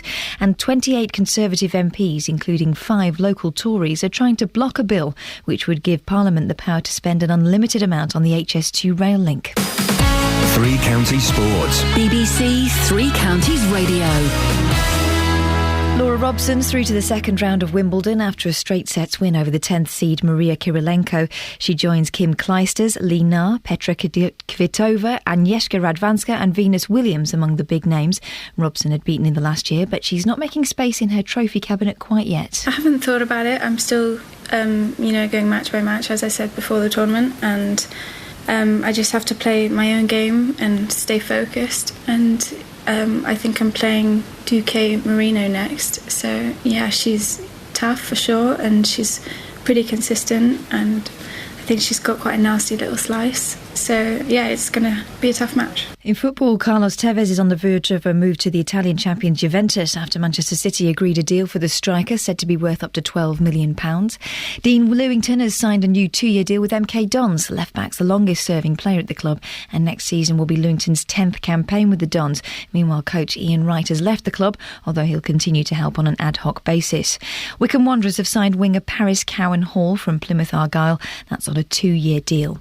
And finally, the British Swimming Championships, which double as the World Trials, begin today in Sheffield. Luton's Lawrence Palmer competes in the 50 metres breaststroke, and Aylesbury's Craig Gibbons is in the 100 metres, as well as the 50 metres freestyle, which takes place today. It's going to take a big swim, but I've put the training in this year, and off the back of a successful Olympic year and everything that went well for me last year, the confidence is high, so I'm looking forward to it. And that's your latest news and sport. I'll be back with more at 8 o'clock. Do those names again for us? No! Hey, go on, why? I didn't quite catch them. I hadn't read them before, and I saw them looming over the horizon and started to panic a bit. Well, you've read them now, so let's... Hang on, I need to go back. OK. It's I've got to unplay, or... Just, can you sing or something? The tide is high, but I'm holding on. I'm gonna be your number one. Okay. Right. Here we go. She joins Kim Clijsters, Lee Na, Petra Kvitova, Agnieszka Radwanska and Venus Williams. There you go, you see. When I got to Venus Williams, I was relieved. Yeah, aren't we all? Across beds, hearts and bucks. This is Iain Lee. BBC Three Counties Radio. Morning, this is Iain Lee, BBC Three Counties Radio. Do parking charges affect your shopping habits? Parking charges are being increased in Milton Keynes today. First time in 4 years. Is it going to change your shopping? 08459 455 555. We're also talking about HS2. Talking about cuts to try and stop the money that's spiralling out of this country that's going to be announced today. And also hairy men. Lots and lots to cover. But before that, it's a David versus Goliath story. A small business owner based at a Hertfordshire railway station has vowed to fight Greater Anglia's decision to serve them notice to quit. The franchise holders of Bishop Stortford Station are developing plans for a £1.7 million upgrade and have served a 6-month notice to Susan Lodder, who opened her Nibbles snack bar there 22 years ago. It's been there for 22 years. Susan has set up the Save Nibbles campaign. She's very distressed that she's only got 6 months left at the station, even though she wants to take the business forward. I've got new ideas fresh ideas. I want to update, but they categorically don't want us there. They want to move us on. I mean, I've served the public there for 22 years. You know, we've seen kids grow up. People come along to the station in the morning. We're the first person that a lot of them speak to. You know, my lady there knows what... No one says, I want a coffee or a tea. We know. We know if they have sugar, if they don't. We have that personal service. You know, you're going to get a multinational company going there that, you know, you're going to come in and you're going to face a scanner. You're not going to face a person. Well, this is what some of her customers have had to say about what's happening to Nibbles. It's outrageous. I mean, they've been here for 20-odd years.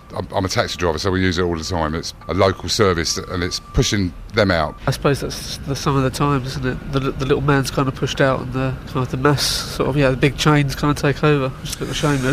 Well, I'm joined now by Conservative councillor for Bishop Stortford West, Colin Woodward. Good morning, Colin. Good morning to you. Colin, what do you think about what's happening to Nibbles? I think it's outrageous what's happening to the independents such as Nibbles. As you rightly say there, it's a David and Goliath battle, but it's actually got national implications as well as local implications, because we're finding that train operating companies, including Greater Anglia, are doing this all over the country, picking off the small businesses. And we need to stand up and try and resist as best we can.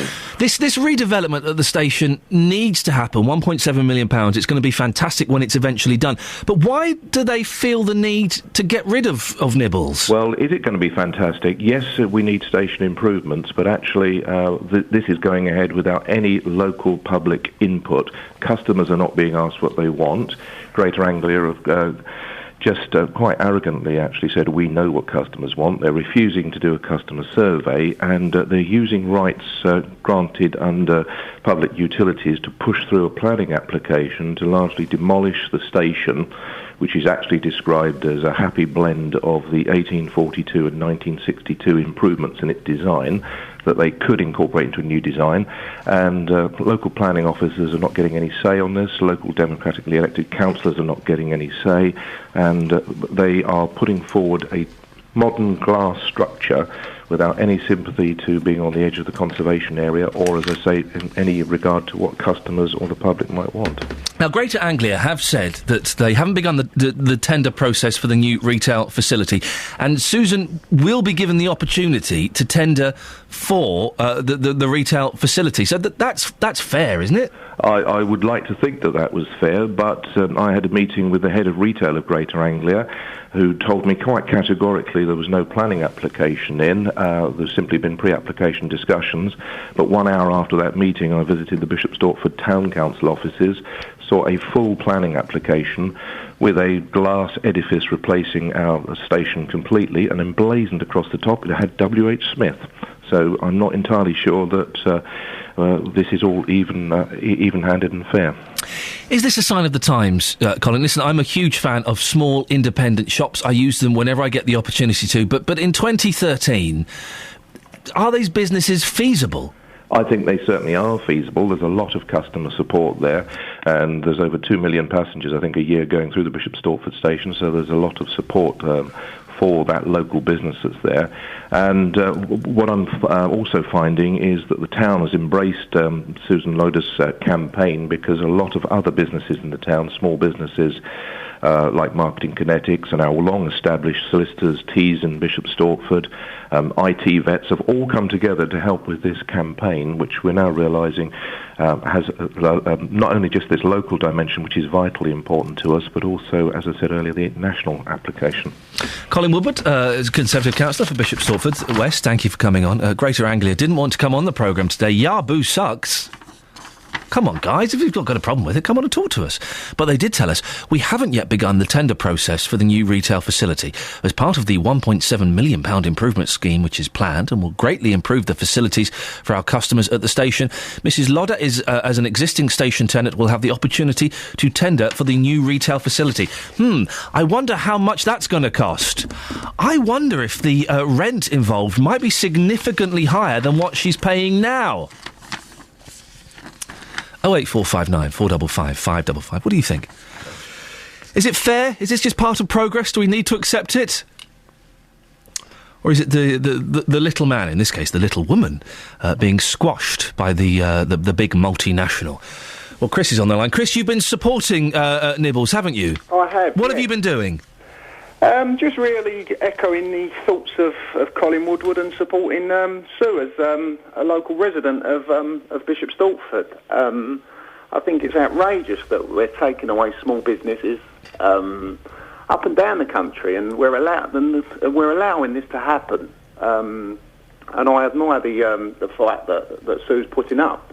Chris, tell me why this particular coffee shop, this little sandwich bar, why it's so unique and so different. Well, it's a hub of a community, and all of these coffee shops up and down the country on stations are hubs of communities. And once we take away the independence of communities, then what are we left with? We're left with a homogenised society where we go down any high street in any town and we look at the same thing everywhere. We like individuality. We like independent businesses, and we like to be able to talk and communicate with these independent businesses. It's important that we have individuality in towns. Is something like Nibbles, though, is it an old-fashioned concept that we kind of, we like to think of ourselves supporting small independent businesses, but the reality is, in 2013, there isn't any place for them on the high street or on train stations like this? Well, I disagree. I mean, where are we going in the future? I was listening to your guy about parking as well. Do we want high streets, or do we not want high streets, and do we not want individuality? Was old-fashioned that bad? Well, there's a whole phoning show in itself with that question. Chris, thank you for that. Tomorrow, was old-fashioned that bad? It's a cracking question. Well, I totally get the point. Chris, thank you very much indeed. Andrew's in Hatfield. Morning, Andrew. Good morning. You've called in about this. What's your take on this? Well, I'm a taxi driver and I work from Hatfield Station. I have done for 35 years.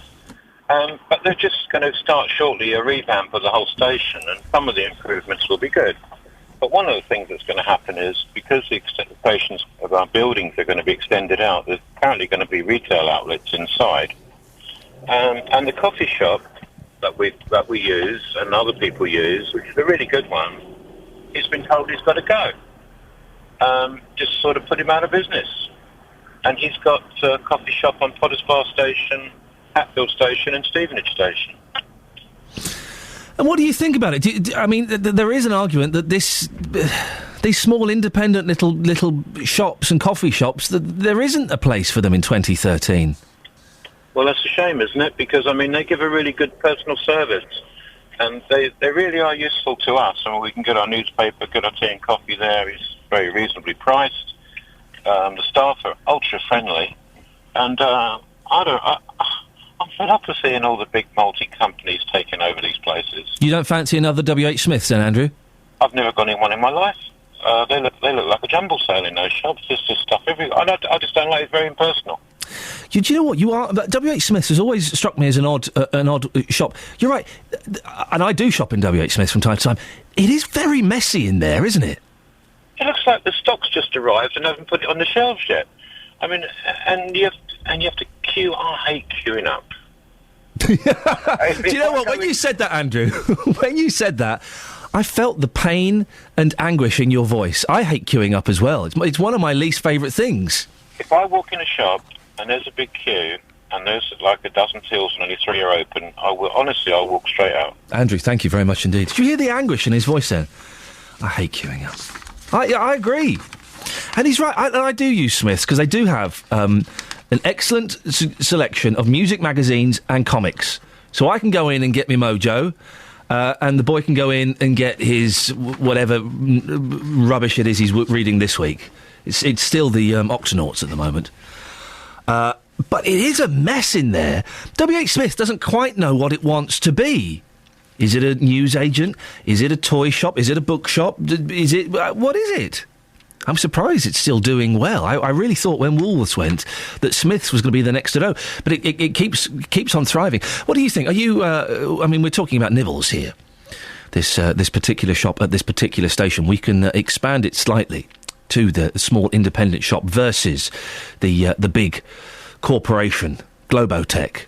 What do you prefer? Do you support your small local shops? A little bit pricier, aren't they? But you do apparently get a more individualistic customer experience.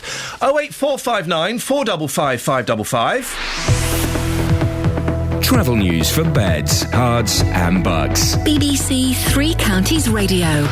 A broken down train between Leighton Buzzard and Watford Junction is causing delays of up to 15 minutes for London Midland, Virgin Trains and Southern services between Milton Keynes Central and Watford Junction. No estimate for when we'll get things back to normal through there, unfortunately. That train needs to be moved out of the way first. The clockwise M25, traffic's pretty heavy as you go into the roadworks section from junction 23 at the A1M, anti-clockwise looking slow into the roadworks as well, with delays that start back at the M11 and run through toward Potter's Bar. It's also busy anti-clockwise from the M1 to Watford, junction 21 to 19, and it's taking about 25 minutes or so to get from Watford round to the M4, junction 19 to 15, so almost one big patch of slow-moving traffic now. Queues into London through Boreham Wood, the A1 southbound from Stirling Corner toward Mill Hill Circus, and we've still got problems at Brent Cross, the A406, the North Circular Road. It's queuing at the minute because a vehicle broke down earlier at Staples Corner. The good news, though, is that has been moved out of the way. Adam Glynn, BBC Three Counties Radio. Thank you, Adam. 7:46. It's Wednesday the 26th of June. I'm Iain Lee. These are your headlines on BBC Three Counties Radio. A post-mortem has found that 11-year-old Rebecca Thompson, who was found dead at her home in Bushey on Saturday, had been strangled. 28 Conservative MPs, including 5 local Tories, are trying to block a bill which would give Parliament the power to spend an unlimited amount on the HS2 rail link. In sport... Oh, here we go. Eyes down for a full house. Andy Murray's in second round action today. He takes on Taipei's Yen Lu on court number 1. Defending champion Roger Federer faces Ukrainian Serhiy Stakakovsky. Coming up, live interview with Serhiy Stakakovsky. Not really. We'll be talking HS2. MPs will discuss the next stage of HS2 today. 08459 455 555. Before that, here's the weather with Serhiy Stakakovsky. Beds, Hearts and Bucks weather. BBC Three Counties Radio. This will be the moment where I try and do an accent. I won't bother. No, don't do the accent. We'll all get in terrible trouble, Sarah. No, don't do the accent. Trouble because I can't even do my own accent, let alone anyone else's. No matter where it comes from around the world. It is 12 degrees at the moment near Milton Keynes. It's 12 degrees at Harpenden. It's 12 degrees actually even at High Wycombe, and we've got a lot of cloud around. But that cloud will thin and break. We'll see some good brighter sunny spells coming through across the three counties today. The further north you are, the more likely you are to hang on to the cloud. Actually, but even there we'll have some bright spells coming through in the best of any sunshine. Top temperature of 20 or 21 Celsius, that's 70 in Fahrenheit. We do have the risk of a little light shower just coming through late this afternoon into the evening. Now it's just a risk, and largely it should be until not until about 7 or 8 o'clock, but it's something to be aware of. And of course potentially that could affect play at SW19, but it looks like largely it shouldn't come through until play is finished for the evening. But tomorrow I can't promise you a totally dry day, because we'll start dry with a bit of patchy mist around actually first thing tomorrow morning, and some good sunny or bright spells to start the day, but cloud increasing from the west, and that will bring us some patchy rain by the middle part of the afternoon, becoming more widespread and less patchy actually as we go through the latter part of the afternoon into the evening. So that could affect play at Wimbledon if you're interested in that. It could affect play at the Oval tomorrow night if you're interested in the cricket. And also it will be around first thing on Friday too. Before that, top temperature tomorrow 19 Celsius, and then it'll clear away slowly but surely through the day on Friday. Again, that could affect play at Wimbledon first thing on Friday. And then the weekend is looking dry and settled with some good spells of sunshine. Iain. Thank you very much, Sir Hee. Not Sir Hee, Sarah Thornton. I do apologise. How rude of me. Original British drama on BBC One. DCI John Luther. I've got a killer on the loose. Supposed to be representing the law, and yet operates in his own sense of justice. You're such a gentle man. I don't know about that. Who is she? Who is she? If you take me down, I'll take you down even harder.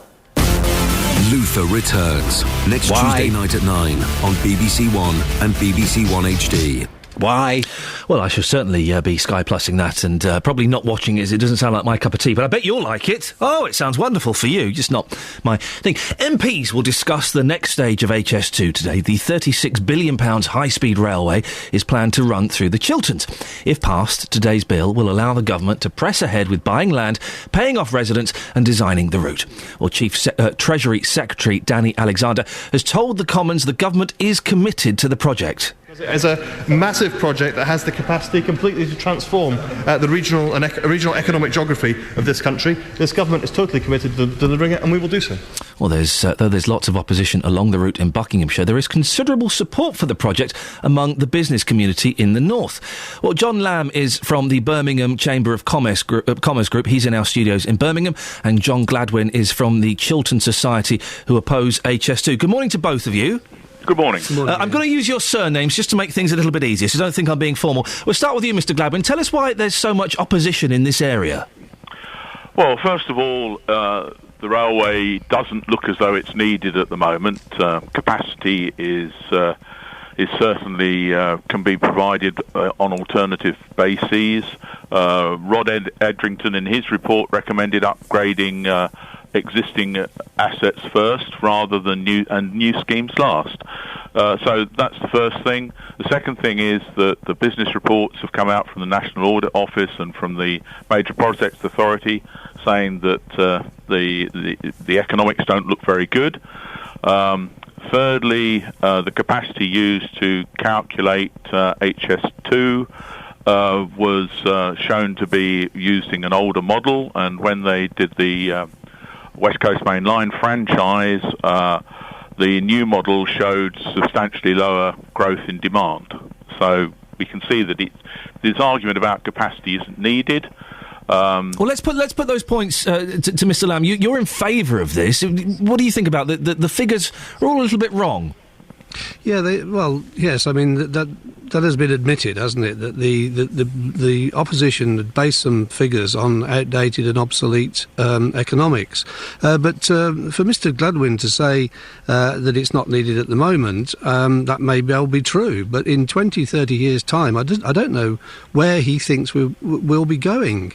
This is absolutely vital for the economic well-being of the country. It will link 8 of Britain's 10 major cities, and upgrading existing lines just hasn't worked. We've spent £9 billion on trying to upgrade the West Coast Main Line. It hasn't worked. Every train that leaves Birmingham that I get on, or leaves London that I get on, is absolutely stacked to the gunnels today, not in 20, 30 years' time. What's it going to be like then? John Gladwin? The clear situation is that all the capacity demand calculations from the DFT show that there is not going to be that growth. Now, it depends on which train you get on. If you get on a train just after the peak, yes, they are full because the fares are 40% cheaper. If you get on one at the peak, I mean, these figures have been done recently. Most trains leaving, when they had 9 carriages, leaving Euston and Birmingham, had something like 50% capacity, and they've now increased the carriages from 9 to 11, and that takes the capacity utilisation down to 30-odd%. John Gladwin, what about that we also have 3 first-class carriages on a 9-carriage train, and those are shown to be running at very, very little capacity. So we could reduce the number of first class. John Gladwin, what about the benefits to businesses outside of this area? I mean, John Lamb no doubt thinks there are huge business benefits in Birmingham. We have to take into account the whole country, don't we? I believe we do. I mean, I think the good examples are in France, Marseille and Lyon, which both showed that 60 to 70% of the new jobs created finished up in Paris. And the Lyon and Marseille both grew, but they grew at the expense of cities around them. And I can tell you that from I worked in Lille, and Lille has had exactly the same experience in the Pas de Calais. John Lamb, how do you respond to that? Well, I think that the research that we've done in Birmingham shows that the whole region is going to benefit, and there is a huge hub planned for the area around Birmingham Airport and the NEC, already a major centre for the country. So the inclusion of HS2 will make makes economic sense, and the roads are already packed around these parts. You can't get along the motorways in the morning. I've just managed to scrape in, but the delays are enormous, and this project is going to ease the congestion on the M6 and the M42 and the M40 to a huge extent. John Lamb, what about the way it affects individuals? Forget business for a second, but it's affecting people's houses, people's homes, people's lives. It's going to cut through a wonderful part of the British countryside. Is that really a cost worth paying?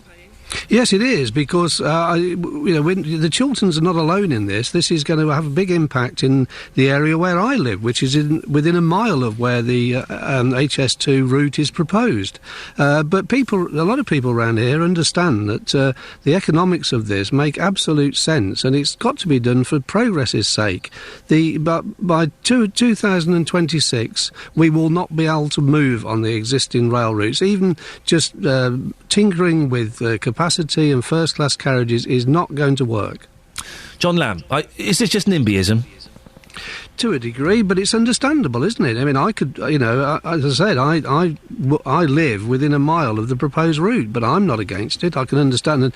And if you look at the new technology available today to reduce noise and to reduce the environmental impact, the whole thing begins to make sense. And it's one of those things that we've just got to put up with. And I think I would suggest that it's something that the Chilterns has got to put up. John Gladwin? Well, the first thing I would say is that it's not just the Chilterns that's impacted. It's all the way along the line. I mean, I think some of the countryside in Warwickshire is absolutely stunning, and it's going to be heavily impacted by it. In the Chilterns, what have they done? They've tunnelled it where they're near towns, and they're taking it through the most beautiful open countryside where there are no people.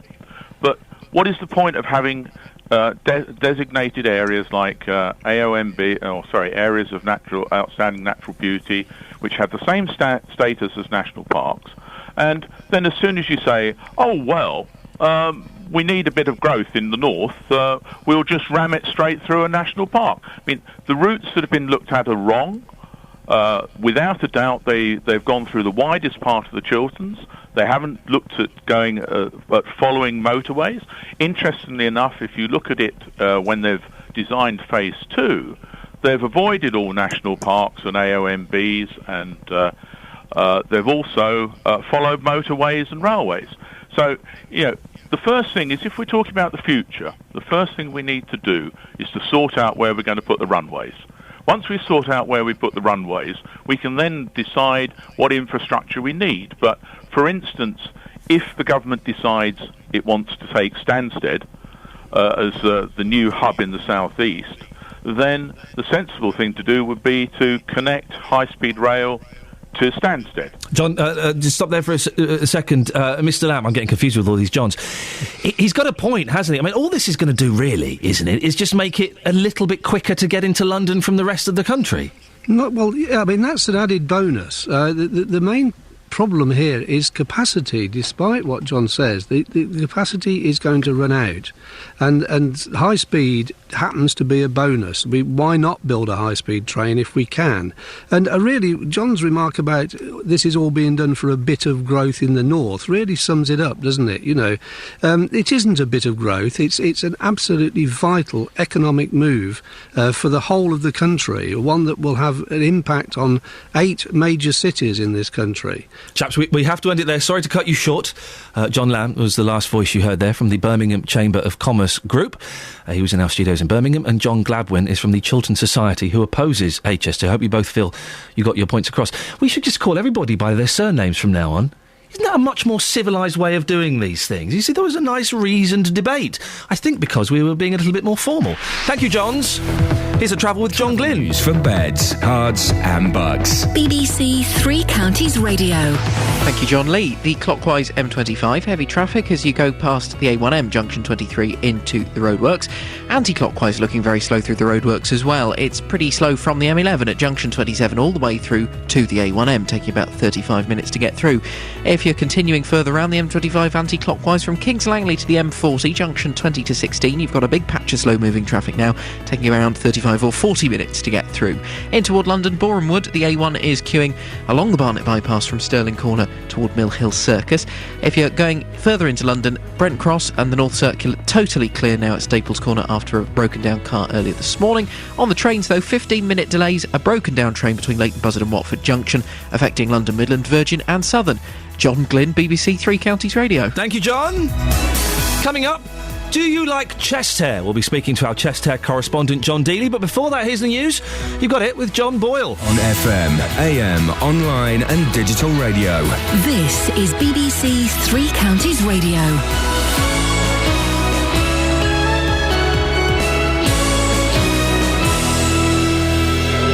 Good morning, it's 8 o'clock. The headlines: 11-year-old strangled in Bushey, Commons revolt over HS2, and parking fees rise in Milton Keynes. BBC Three Counties Radio. A post-mortem has found that an 11-year-old girl found dead in Bushey on Saturday had been strangled. The body of Rebecca Thompson was found by her mother at the family's home in Homefield Road. Rebecca's father has been arrested on suspicion of murder. He's in hospital after being involved in a traffic collision on Saturday morning. Police are waiting until he's well enough to be questioned. The government is facing a Commons revolt over plans for a high-speed rail link between London and Birmingham. 28 Conservative MPs, including 5 local Tories, are trying to block a move which would allow the government to spend an unlimited amount on HS2. The coalition says the rail link will breathe new life into the economy, but the rebels, including Chesham and Amersham's Cheryl Gillan, aren't convinced. I looked at this project and I started off by saying it goes through an area of outstanding natural beauty. It's my constituency. I'm against it. I then looked at it in more detail and I think it's the wrong project. The Chancellor George Osborne will today set out plans to shave another £11.5 billion off public spending in order to reduce the budget deficit. Here's our political editor Nick Robinson. This was a day not in the Chancellor's original plan. The age of austerity was scheduled to end before the next election, and with it, cuts to public spending. However, the failure of the economy to grow and the deficit to carry on shrinking has forced George Osborne to announce a new round of cuts to begin a month before the next election in 2015. Spending on the NHS, schools and overseas aid will continue to be protected. The intelligence services will be the biggest winner. And the Chancellor will herald long-term plans to invest more in Britain's infrastructure, on building roads, railways and housing. Thieves have forced a Luton pensioner to withdraw a substantial amount of cash from his bank account. Carol Abercrombie has the details. Police are keen to talk to any witnesses to the crime, which happened a week ago between 3 and 4 o'clock in the afternoon. The strangers, a woman who had oriental features and a man with a dark complexion, parked their silver or grey car in Chapel Street, close to New Street. The woman told their victim that she was ill and needed money for medicine. She and the man then threatened the pensioner and forced him to go home to get his bank details before taking the money out of the bank. The cost of parking in Milton Keynes goes up today. The price you'll pay for a premium space has risen by 20 pence an hour, while a standard spot will cost 10p more per hour. Milton Keynes Council earns nearly £9 million a year from parking, although this is the first price rise for 4 years. In sport, Laura Robson's been tipped as a future Grand Slam winner after knocking out the number 10 seed Maria Kirilenko in the first round of Wimbledon yesterday. Robson was the only British player through on day 2 after defeats for Heather Watson and Hertfordshire's Tara Moore. The weather today mainly dry with sunny spells and the chance of isolated showers later this afternoon. Top temperature 21 degrees Celsius, that's 70 degrees Fahrenheit. Get the latest news and sport online at bbc.co.uk/3 counties. Thank you, John. Morning, this is Iain Lee, BBC Three Counties Radio, here every weekday between 6 and 9 o'clock. Don't forget, you can download the podcast. Oh, yes, there's a podcast, a weekly podcast of the show. I believe 4 episodes are out already. Rush to iTunes, download. Oh, and leave nice comments as well. Thank you very much. Coming up, though, between now and JVS at 9 o'clock, new parking charges come into effect in Milton Keynes today. It's the first increase since 2009. Has the cost of parking changed the way that you shop? A small business owner based at a Hertfordshire railway station has vowed to fight a decision that could see the store replaced with a WH Smith's. Independent shops versus big chain stores. What do you prefer? Speaking of preferences, do you prefer hairy men? I know. It turns out more and more of you, ladies, prefer your men to be smooth. Really? Oh, for goodness sakes, grow up. Facebook.com/BBC 3CR. You can send me a text, 81333. Start your text 3CR. Or you can give me a call, 08459 455 555. Across beds, hearts and bucks. This is BBC Three Counties Radio. Now, how do you chop £11.5 billion off of public spending? Well, the Chancellor will reveal later today how he plans to do it. The new round of cuts will come in 2015. Speaking in the Commons yesterday, George Osborne confirmed that the NHS and education are vital services which will be offered real protection. I can confirm that we will be offering real protection to our National Health Service and to our schools. These are vital public services. They are an investment in our economic future, and they are all about doing what we need to do to win that global race.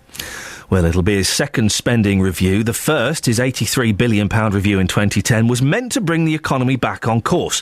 Well, it did little or no growth, and it means he's still got a hole in his finances, as the director of the Institute for Fiscal Studies, Paul Johnson, explains. They've managed to get the spending cuts so far to stick. In fact, they've over-delivered on the spending cuts, but there's still a lot more to do because of that lack of tax revenue. Well, local authorities are looking at making a further 10% in savings, and we're being told that the cut will mean that more of us will notice a difference. The Trades Union Congress is warning it'll be public sector parents who'll be hit worst by the cuts.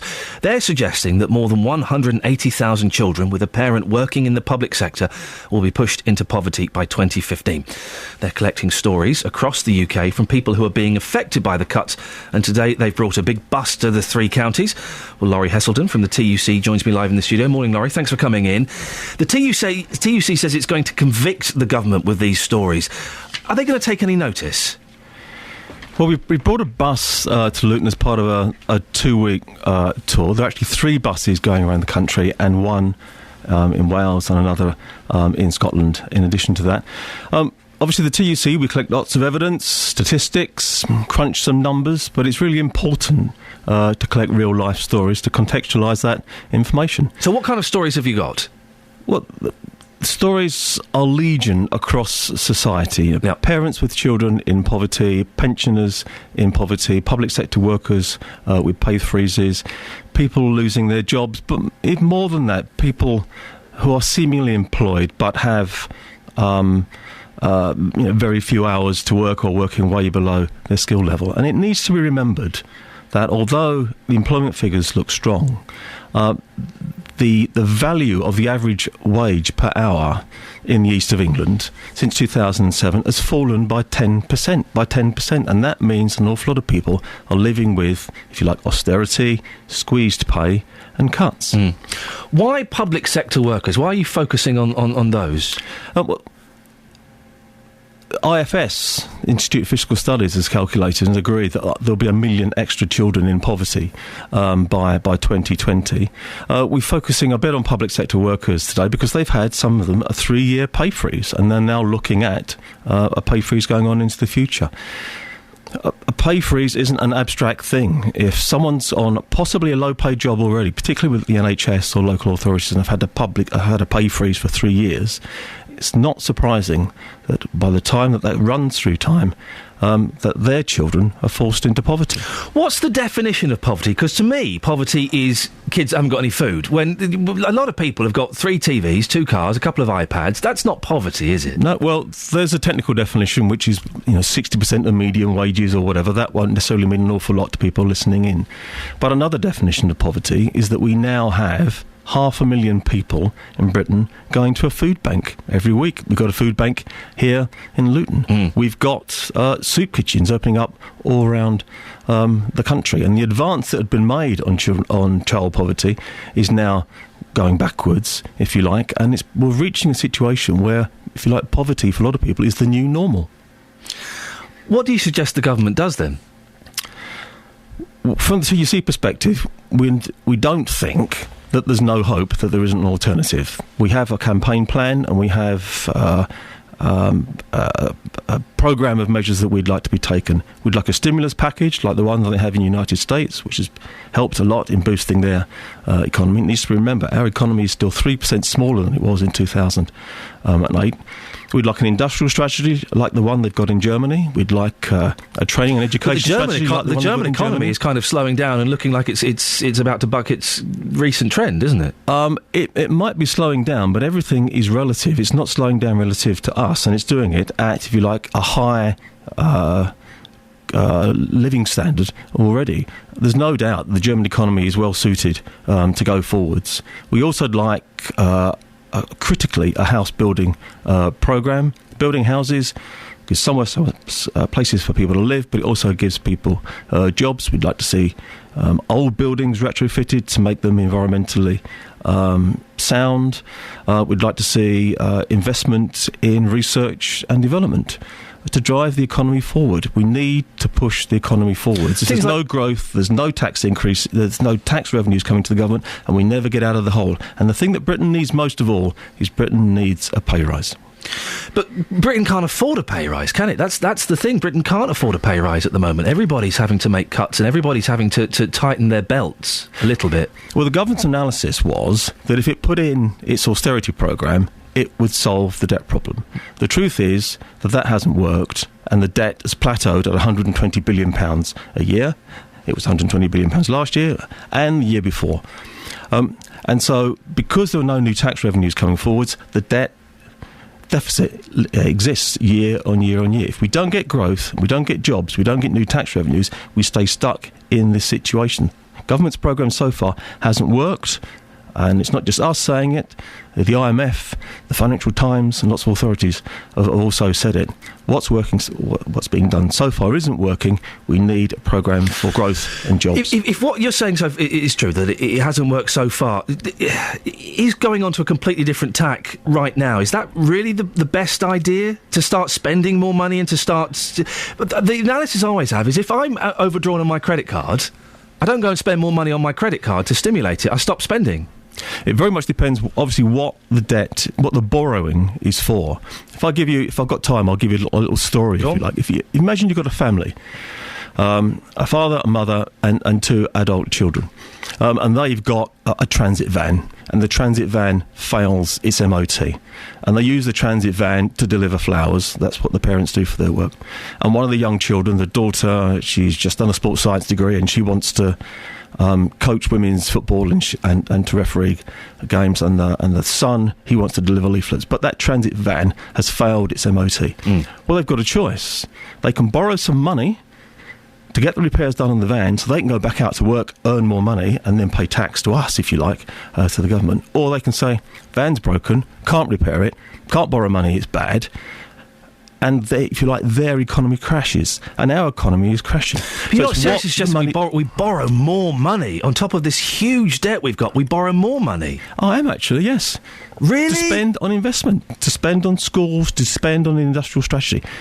The interest rate at the moment is virtually zero for governments to borrow money. It's a perfect time to borrow money. All the economic theory from Keynes says we should be borrowing money. In a recession, governments are supposed to run a deficit. When the economy is booming again, then the government's supposed to take money, withdraw money out of the economy and pay that debt down. I'll use a phrase from David Cameron. He said, don't repair the roof when it's raining, or if you like, repair the roof when the sun is shining. When the country is in deep trouble, yes, it's right to borrow money to pay for investments to get the country out of trouble. And then when the country is booming again, then the government just take money out of the economy through taxes to slow down the economy and stop there being inflation and pay down the debt. So you've got the TUC austerity uncovered bus that's coming to Luton today. Yes. Is it really going to achieve anything? It's important for us to be grounded, if you like, to say the things we say, not in abstract, but to ground it in real stories and real experience. And we get to have a platform with the general public and to, if you like, advertise our new campaign plan.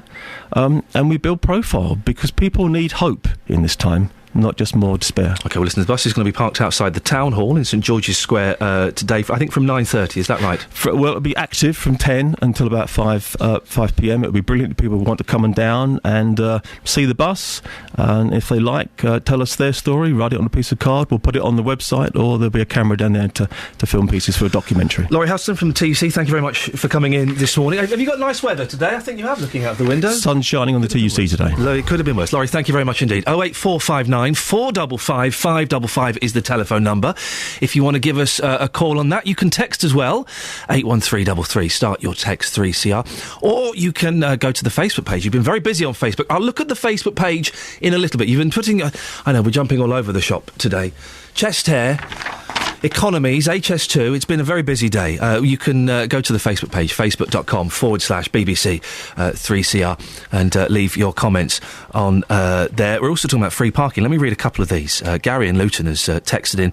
Iain, did I hear right that Milton Keynes makes £9 million from car parking fees? Yes, it does, a year.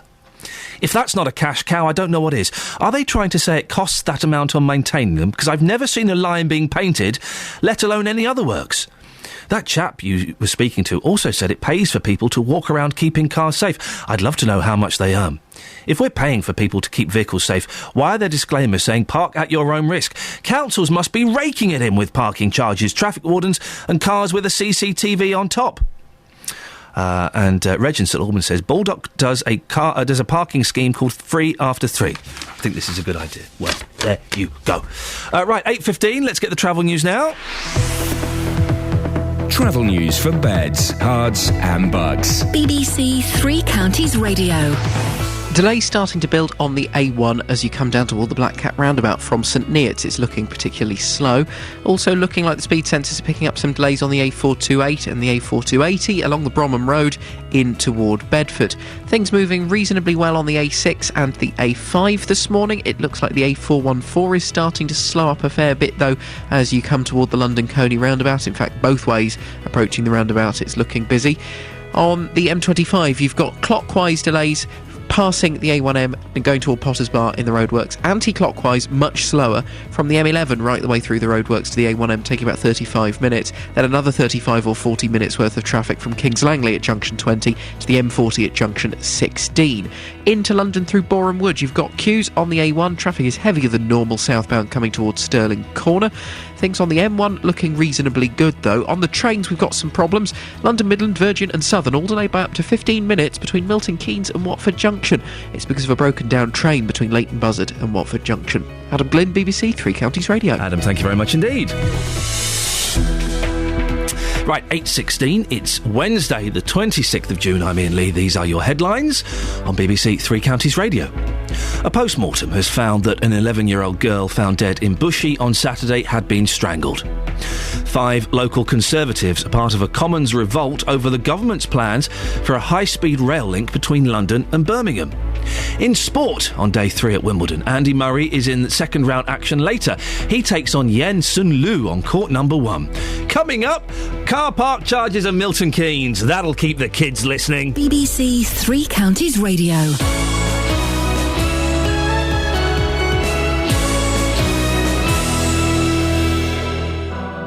BBC Three Counties Radio. Your local stories. I have a friend who runs a hairdresser's and one of her members of staff is stealing the takings. So what would the advice from the police be? We'll find out, Sally. Your local life. Yesterday we were talking about the problem of shoplifting. So what can you do if you have staff who, to put it eloquently, are a bit light-fingered? Your local radio station. The one thing which seems to actually solve the problem for them, they all said, was I put in CCTV cameras. This is BBC Three Counties Radio.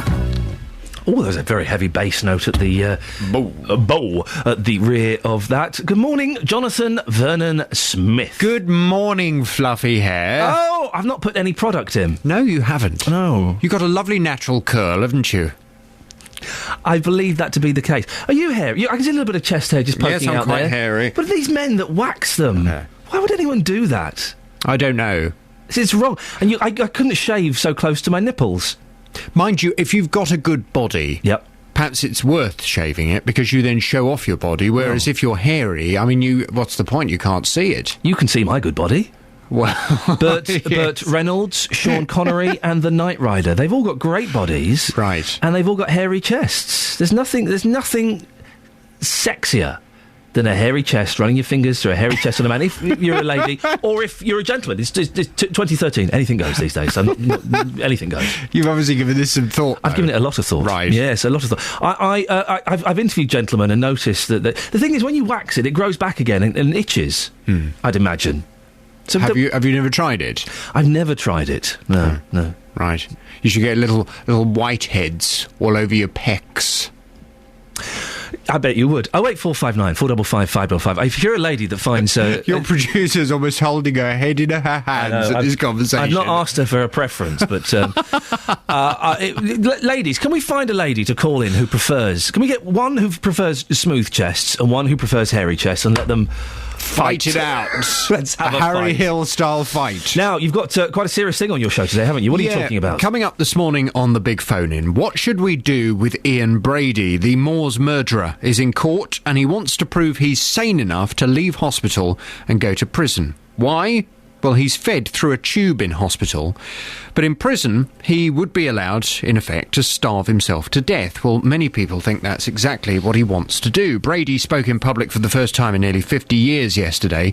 He described himself as a petty criminal. So do you think that he should be moved to a prison where he could be in control of his own eating and perhaps his own life? Or should we keep him secure to think about what he's done, even though, of course, we should remember he has shown absolutely no remorse for what he's done. No. And the way he described the murderers... Petty crimes. It's just disgusting. I mean, it shows what kind of man five kiddies he killed, petty crimes. Disgusting. So I want your views as to what we should do with Iain Brady. He's launched this legal appeal. It's costing the taxpayer hundreds of thousands of pounds. What should we do with him?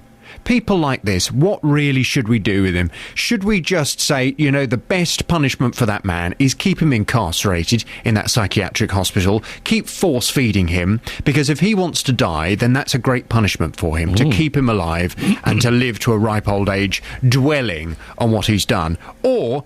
have you frankly had enough of people like this? Do you think, no, if we just ended his life many years ago when he was first found guilty for what he'd done, then frankly he wouldn't be allowed to launch this legal appeal now. He wouldn't be given the oxygen of publicity for his vile thoughts because he would be dead. Your views from 9. What should we do with Iain Brady? Keep him alive, make him suffer. You think? Yeah, you want to kill yourself, you shouldn't have killed those kids. You've lost the right to decide what you should do. And also, we shouldn't be giving... This week has been a little jolly for him, hasn't it? He's been a little break, a little holiday, because he's got to go out, he's got to have his moment in the limelight again, he's got to do a speech in court. You shouldn't allow, just put him away. But if he's not remorseful in any way, and it would appear he's not at all remorseful, then... It's not as if he's kind of sitting in a room racked with a sense of guilt for what he's done, is it? I mean, he doesn't think he's done anything wrong anyway. So is he really suffering if we keep him alive? Yeah, he's got a tube shoved down his nose that food is being forced into. Good. There you go. Apparently, I was reading a report from one of the nurses that looks after him. Apparently, he still eats toast. Yeah, some hunger strike that is. He makes a bit of toast in the morning. Very unpleasant. Exactly. He's a very unpleasant gentleman. What should we do with him? 08459 455 555 from 9. I want to hear from you. And you'll have the answer by 10 o'clock, will you? By 10, we will have decided. Look forward to listening to that. Call 08459 455 555. BBC Three Counties Radio. Chest hair. I know. What other show could do a quantum leap from Iain Brady to chest hair? Only this show. Jez is in High Wycombe. Morning, Jez. Good morning. Are you a hairy man? Fairly. Yeah. Fairly hairy? Fairly hairy. A hairy back? No. Not so much a hairy back. I'm getting one. Hairy shoulders I've got. Probably hairy shoulders and hairy chest. That's horrible. Imagine being a woman... or a gay gentleman and having to touch that first thing in the morning. How unpleasant. Oh, dreadful. Couldn't do it. So, are you a fan of chest hair? Do you think it's sexy? Not particularly, no. Oh. I don't really like mine at all. Oh. Would you wax it? My wife has tried it, and it was the most painful experience of my life. Really? And she only did a very small area, and I was like, You know, women are built to withstand pain because obviously they're built for childbirth. Men aren't. Men don't do pain. I certainly don't. And I was reeling in pain, and I told her to stop immediately. And so I've left it because it was just too painful. So did she say, darling, listen, Jez, I love you, but the thing that would make me love you more is if you were to just get rid of that big fluff on your... It was a kind of unanimous decision. It was like, I don't really like my chest hair, and she said, well, do you want me to get rid of it for you? Because I will if you want me to, kind of thing. Can you recreate the noise you made when she ripped that bit of chest hair off? It was more like, I'm going to put the phone away from my ear, it was more like, stop, Jez, you just made the podcast. Thanks very much for calling. Ta-ta, there we go. What a good sport. Kelly Betts, log it. This is why I wouldn't want to do... You get these men that go and get all kinds of things waxed. Why? This is how God made us. Just accept it. Live with it. Jez in High Wycombe, always a good sport. Now, this morning I've been talking about parking charges. Today, new parking charges come into effect in Milton Keynes. The first increase there since 2009. Milton Keynes Council earns £9 million a year from parking. I've just been sent this figure from Paul Scoynes, OK? Westminster City Council, 2007, 2008. Have a guess how much they made from parking. Have a guess. I'll tell you in a minute. It's incredible. Milton Keynes earns nearly £9 million a year. But they say the increases are necessary to generate the income needed to support transport and highways. Well, I spoke to Kelvin Reynolds earlier on, who is the Director of Policy and Public Affairs at the British Parking Association. He told me research shows that parking charges don't have that much of an effect on people shopping. But is that right?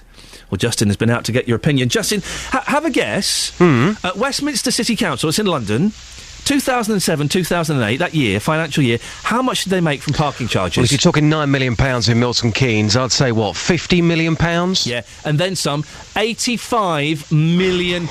This is insane. And some of that came from me. Incredible. Absolutely incredible. What have people in Milton Keynes been saying? Well, people in Milton Keynes, obviously, the charges coming in there. I've been in St Albans this morning. I've been on Drover's Way there. Now, to park in Drover's Way in St Albans, up to 30 minutes, 60p, up to 1 hour, £1.20, up to 2 hours, £2.60, and then we get this big jump here, up to 5 hours, £3.60. That is still a lot of money. It certainly affects the way people shop. I spoke to Julie a few moments ago, and this is what happened. Oh, just give me 1 second, Justin. Sorry, I've just seen that you're here. Let's... I do apologise. I thought... there we go. Right, do that introduction again. OK, I spoke to Julie a few moments ago, and this is what she had to say. Now, madam, parking charges in St Albans are pretty steep, but on the whole, do the parking charges everywhere affect the way that you shop? Totally, yes. I always think about it twice, and sometimes I'll get a bus rather than take my car to have to park the car. And I feel that shopping centres shouldn't charge because they need your trade and they want to bring people in. So they're penalising you by charging you the car parks by charging you. I mean, we know at the moment that shops are struggling, and it just makes the whole situation worse because they need your money, and if you're not going to be making that trip because you think, why should I park? Well, more shops could unfortunately go out of business because of that. And I think they are, and I think the whole high street has changed because of yellow lines. It was never like that in the 60s, 70s, and it's just got worse and worse. So you think then, in an ideal world, it should be free? It should be free, and also this pay by phone thing, I think that should be eliminated. Because not everyone's got a mobile phone. You still get charged 20p administration or so, and that's another cost added to your trip. Okay, just lastly, the car park behind us here, Drover's Way in St Albans, that's £3.60 for up to 5 hours. Is that utterly outrageous? What do you think? Yeah, I think it is. Yeah, I would think twice coming into St Albans. I would probably park down at Sainsbury's and walk up the hill if I could. Oh, Justin, don't get rid of the phone parking. Oh, no. Oh, no. I never have change on me. Keep the phone parking. It's a nightmare. The other week I had to make 5 phone calls. I think I was in Bedford at the time, and it's very, very confusing. But I went to Brent Cross yesterday. You didn't come shopping with me. No, Why? No. Why didn't you come shopping? Well, come on. No, I did say I was going to come shopping with you. Why I didn't realise you were going to go... I thought you were going to go to some local independent stores in Beds, Herts and Bucks. Not Brent Cross, Justin. Well, do you know what? I went to Brent Cross, drove down the M1 from Luton, and when I got there, it was free. It didn't cost me a penny, and I parked directly outside the shops. That is a very successful shopping centre to a lot of people. It's the principle. Why should I be paying a lot of money to park my car, to go and spend money to keep my local high street alive? It's the principle, Ian. Justin, thank you very much for that. Well, after the news, I'll be talking to the man in charge of transport and highways at Milton Keynes Council, Councillor John Bitt. If you want to put any questions to him, give me a call now. On the day that Milton Keynes parking charges go up for the first time in 4 years, if you want to have your say, 08459 455 555. You can speak to the man in charge of transport and highways at Milton Keynes Council. Give me a call now, 08459 455 555. Travel news for beds, cards and bugs. BBC Three Counties Radio. Slow traffic on the A1 from St Neots down to the Black Cat roundabout and the A421, the Bedford Road. Things looking quite busy on the A5. You've got patches of traffic from Hopcliffe down toward Dunstable, through Dunstable and past Houghton Regis, and then a little bit of traffic as well as you go past Markyate and down toward the M1. The M1's been running quite well this morning. On the cameras, there are no major issues. It's pretty slow in London Coney on the A414 approaching the London Coney roundabout. Possibly some slow-moving traffic in Hemel Hempstead along Breakspear Way, again up toward the M1. And the A41's looking slow as you come down toward the M25. Fair bit of traffic on the M25. First off, clockwise going into the roadworks from the A1M toward Potters Bar. Anti-clockwise, it's slow from back at the M11 round to the roadworks section, and then about 35 or 40 minutes worth of traffic from Kings Langley at junction 20 through to the M40 at junction 16. And on the trains, you have delays of up to 15 minutes for Virgin, London Midland and Southern services running between Milton Keynes Central and Watford Junction, all because of a broken down train between Leighton Buzzard and Watford Junction. Adam Glynn, BBC Three Counties Radio. Thank you, Adam. It's 8:30. Let's get the news and sport now. Here's Catherine Boyle. Across beds, hearts and bugs. This is BBC Three Counties Radio.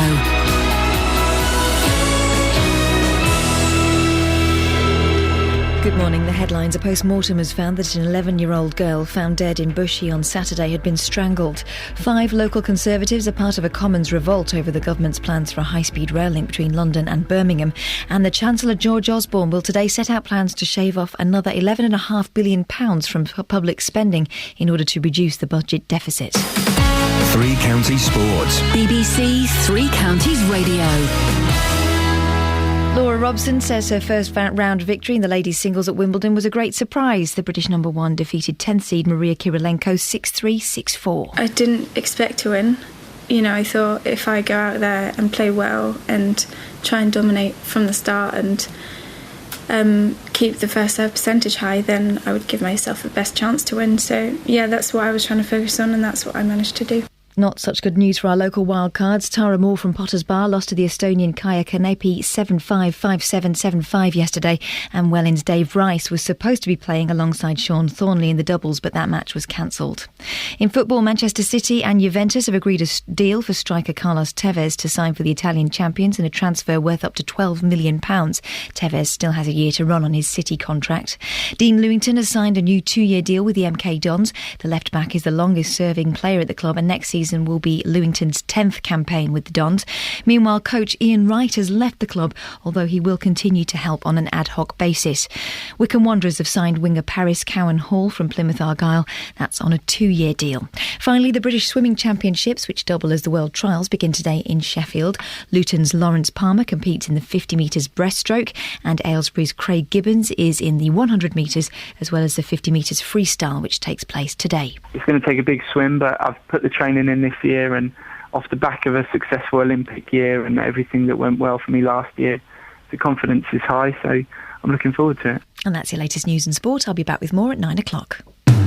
Call 08459 455 555. BBC Three Counties Radio. Morning, Iain Lee, BBC Three Counties Radio, here every weekday morning between 6 and 9. Don't forget to go and download the podcast. Go to iTunes now!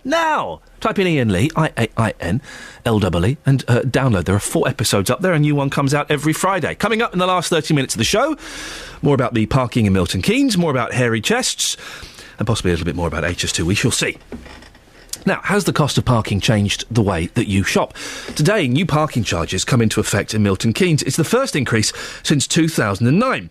Premium tariffs will increase by 20p to £1.40 an hour. But employee permits will see a massive 33% hike, rising from £270 to £360 a year. Well, MK Council earns nearly £9 million a year from parking.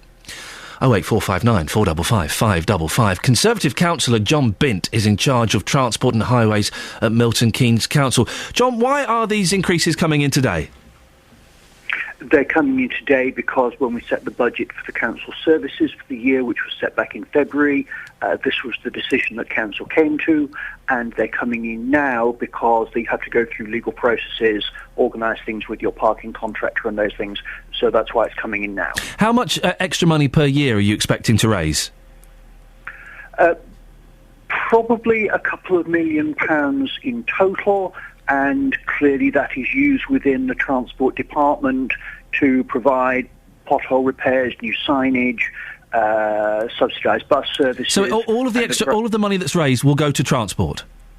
Absolutely. How do you decide what level of increase you're going to implement? You look for the smallest coin that is workable in the system, and we decided that although technically you could have done it in 5p, actually 10p is the smallest coin that people tend to carry, and a 10p increase from 30 to 40p an hour is the smallest unit for our very competitively priced car parks. What about the employee permits? They're seeing a massive 33% hike. Why? Because the cost, as I mentioned, has gone up from 30p an hour to 40p an hour, and clearly if you have a permit in a purple space, a standard rated space, then you're paying half what everybody else is paying, but it's still the same percentage increase. An extra £90. Based on the fact that it's a 10p. An extra £90 a year, though. Is that fair, really? What, that these people continue to enjoy parking at half price? Yes, I think that's an appropriate. The rate of inflation is less. The rate of inflation is less than 3%. So a 33% increase to some might seem excessive. I think if you're looking at the difference in 30p and 40p an hour, then I think that's a reasonable, regrettable, necessary small increase for the really quite considerable amount of money that is spent on maintaining car parks, maintaining roads, and maintaining transport in Milton Keynes. But the £90 a year, I know that this is how it works, but the £90 a year for the employee permits, that will hit people hard, won't it? That continues to be a 50% discount on the price that everybody else is paying, and we think that's an appropriate level of discount. But maintaining the level of discount, that 33%? You think a 33% increase, because that's what it is appropriate for the employee permits? We think that when you've got a 30p an hour basic pricing unit, and it's gone up to 40p for the first time in many years, that we think this is appropriate, and we think that so the increase should enjoy half price. Just to clarify, that the £270 to £360 a year, 33% increase, despite the inflation being less than 3%, you think that's fair and appropriate? It's the equivalent of a 30p to 40p. You think that's fair and appropriate? I said I think it's the equivalent of a 30p to 40p. If you just answer the question, and you continue to get a half price. So you do think that's appropriate? We think it's necessary that you have to raise money to spend on transport. But do you think that the question is...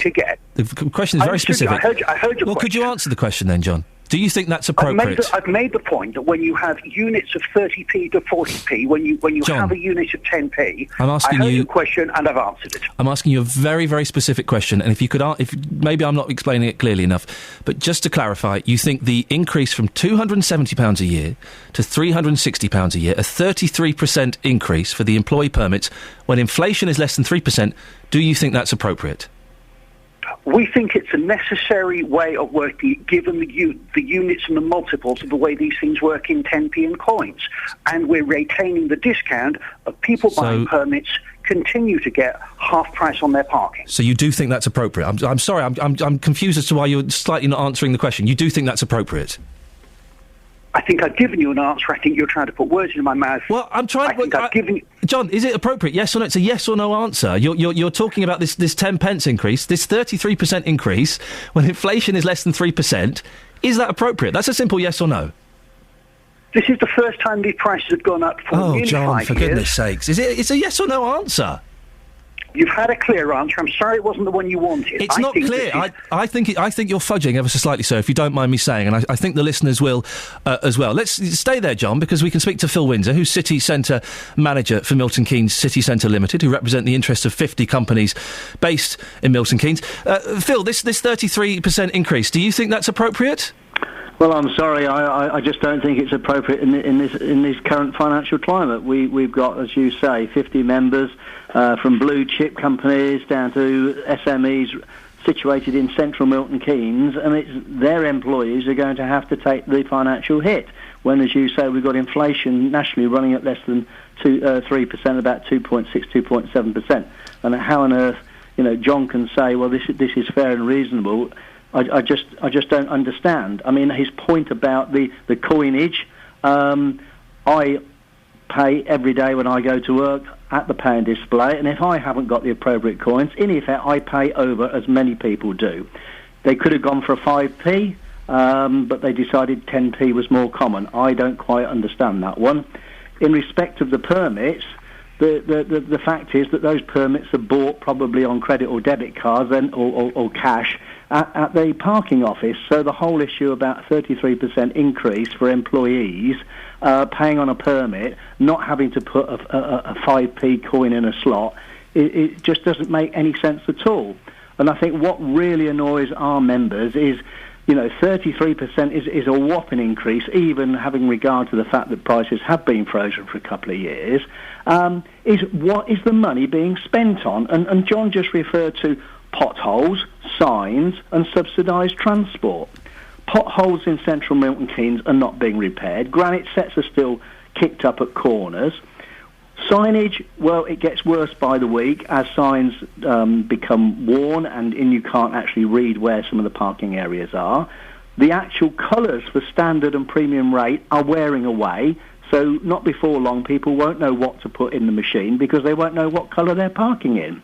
And subsidised transport, as far as public bus services, yes, we have a green group within our organisation and we actively try and promote people using public transport to come into central Milton Keynes. It's a massive footfall area. But let's have some transparency. Let's see where the £9 million has actually been spent. Well, Phil, let's put that to John. And also, we just had Bill in Milton Keynes wants to know if the money will go on potholes. He says they're all over Milton Keynes, John. There are a lot of potholes. We've got a lot of roads. We've got a lot of road users. So it's inevitably necessary that you have to spend a lot on mending them. We recognise that we need to spend more on maintenance of the parking areas, and clearly that argues towards needing to have more funds available. So nobody is suggesting a single reason why we don't need the money. Everybody is saying there's a whole load of things. We've got a wish list for maintenance. But people aren't seeing where this £9 million a year you're getting, soon to be around £11 million if your estimate's correct. People aren't seeing that this money is being spent. I think that's what Phil and our texter just said. Well, that's all a matter of public record. It's all part of the budget deliberations. The budget for the department is public record. If people want to argue that it should be spent more on potholes and less on signing, then happy to have that debate. But what you've just illustrated from Phil and the other listeners' comments is actually people want us to be spending more on maintenance. Phil, let's put that to Phil. John, let me just put that to Phil. Phil, how do you respond? Yes, we do want the maintenance, the particularly central Milton Keynes as a gateway for visitors and businesses coming into Milton Keynes. It's looking decidedly shabby. We do audits. We've sent the information and data through to the council, and actually nothing is getting done. We used to have a fix-it crew who went round and did speedy repairs. It's been cut. The bus services are being cut. The potholes aren't getting repaired as they were, in previous years. So the situation is that extra income is coming into the pot. I understand the budgetary process that John's referring to, but let's see some of the actuals, not the budget. We need £11 million. Let's see what's been spent since April on the highway infrastructure and subsidise bus services, etc., out of those parking monies. Phil, let me just interrupt. Tim in Luton is on the line. Tim, you've got a point you'd like to put to John. What's your point, please? Good morning, Ian. Well, in fact, listening to you chaps chatting away there has prompted me to suggest that John is pursuing a career for Westminster because he's refusing to answer your questions directly, and they're very straightforward questions. But my point is, despite the fact I can afford the parking charges, I refuse to go to Milton Keynes out of principle.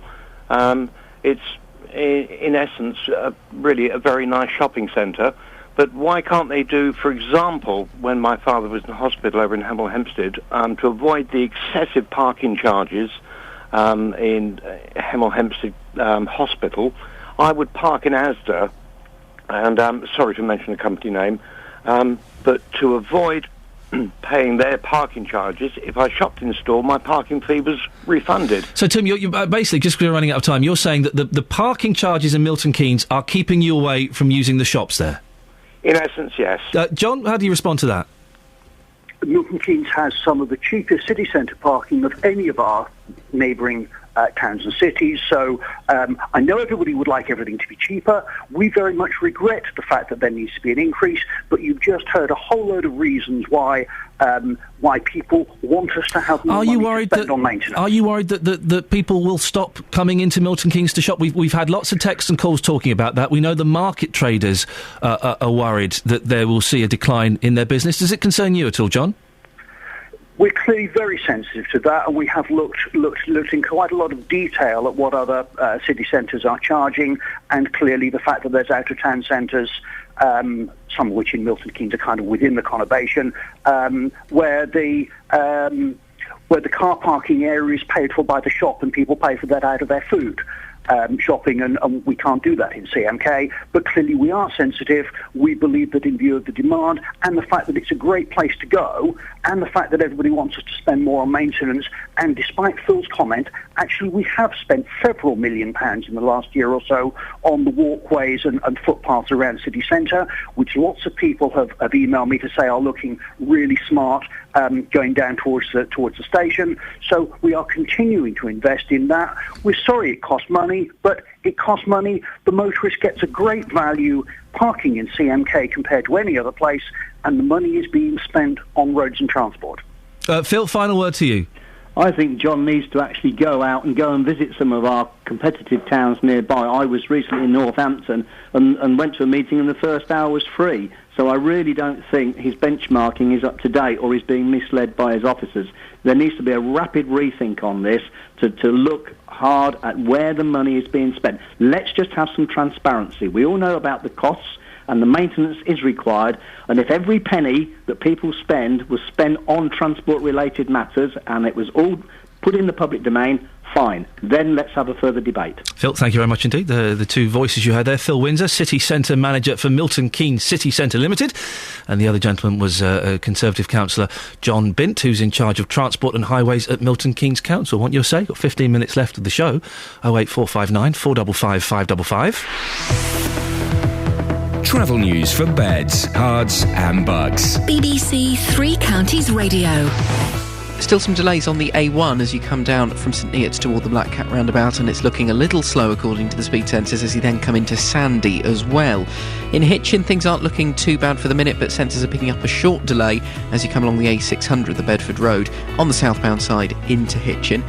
Past Hatfield and Welwyn Garden City, the A1M this morning actually looking surprisingly good. We have got queues though in London Coney on the A414 approaching the London Coney roundabout and the A1081. Things in Hemel Hempstead, well, they're slowing up on the A414 as you come up to the M1. It's also quite busy on the A41 down to the M25. If you're on the motorway, anti-clockwise, it's really slow from Kings Langley down to the M40, junction 20 to junction 16, taking around 35 or 40 minutes to get through the traffic.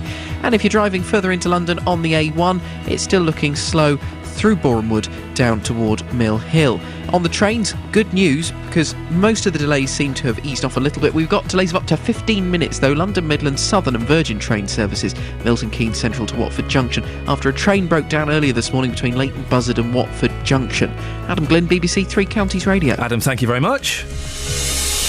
Right, 8:48. It's Wednesday, the 26th of June. I'm Iain Lee. These are your headlines on BBC Three Counties Radio. A post-mortem has found that an 11-year-old girl found dead in Bushey on Saturday had been strangled.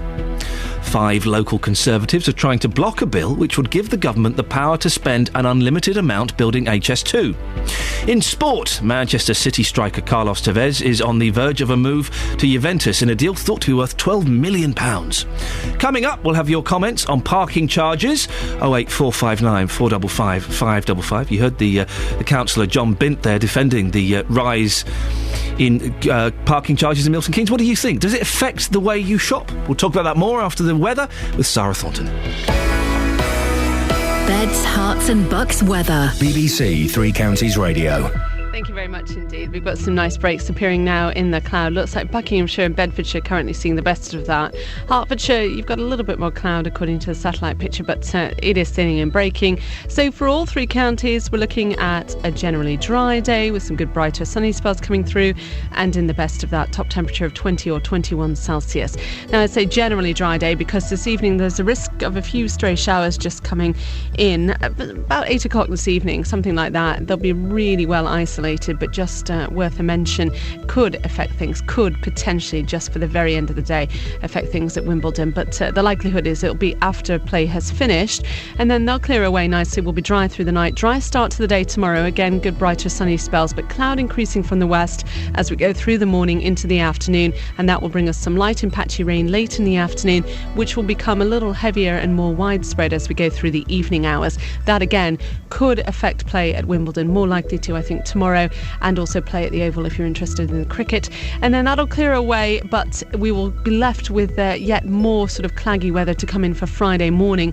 Another sort of secondary band coming in. Claggy weather? Yeah, claggy. Mm-hmm. Okay, well, yes, thank you. It's cloudy and rainy and sort of pretty muggy as well. That's what claggy is, I think.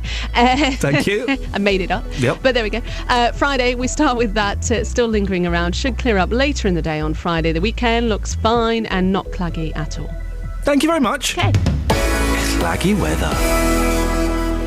If you've got a problem with a company, a council or an organisation, there's one man you should come and speak to. You've got a problem with a mattress, I gather. Tell me all about it without naming any company name. Jonathan Vernon Smith. Well, every time she tried to book, the trip was cancelled because of adverse weather. The JVS show fights for your rights and tackles your consumer problems. Said send the receipt off and you'll get the cheque in the post. If you need our help, I went to speak to the man that runs this golf club. Email jvsshow@bbc.co.uk.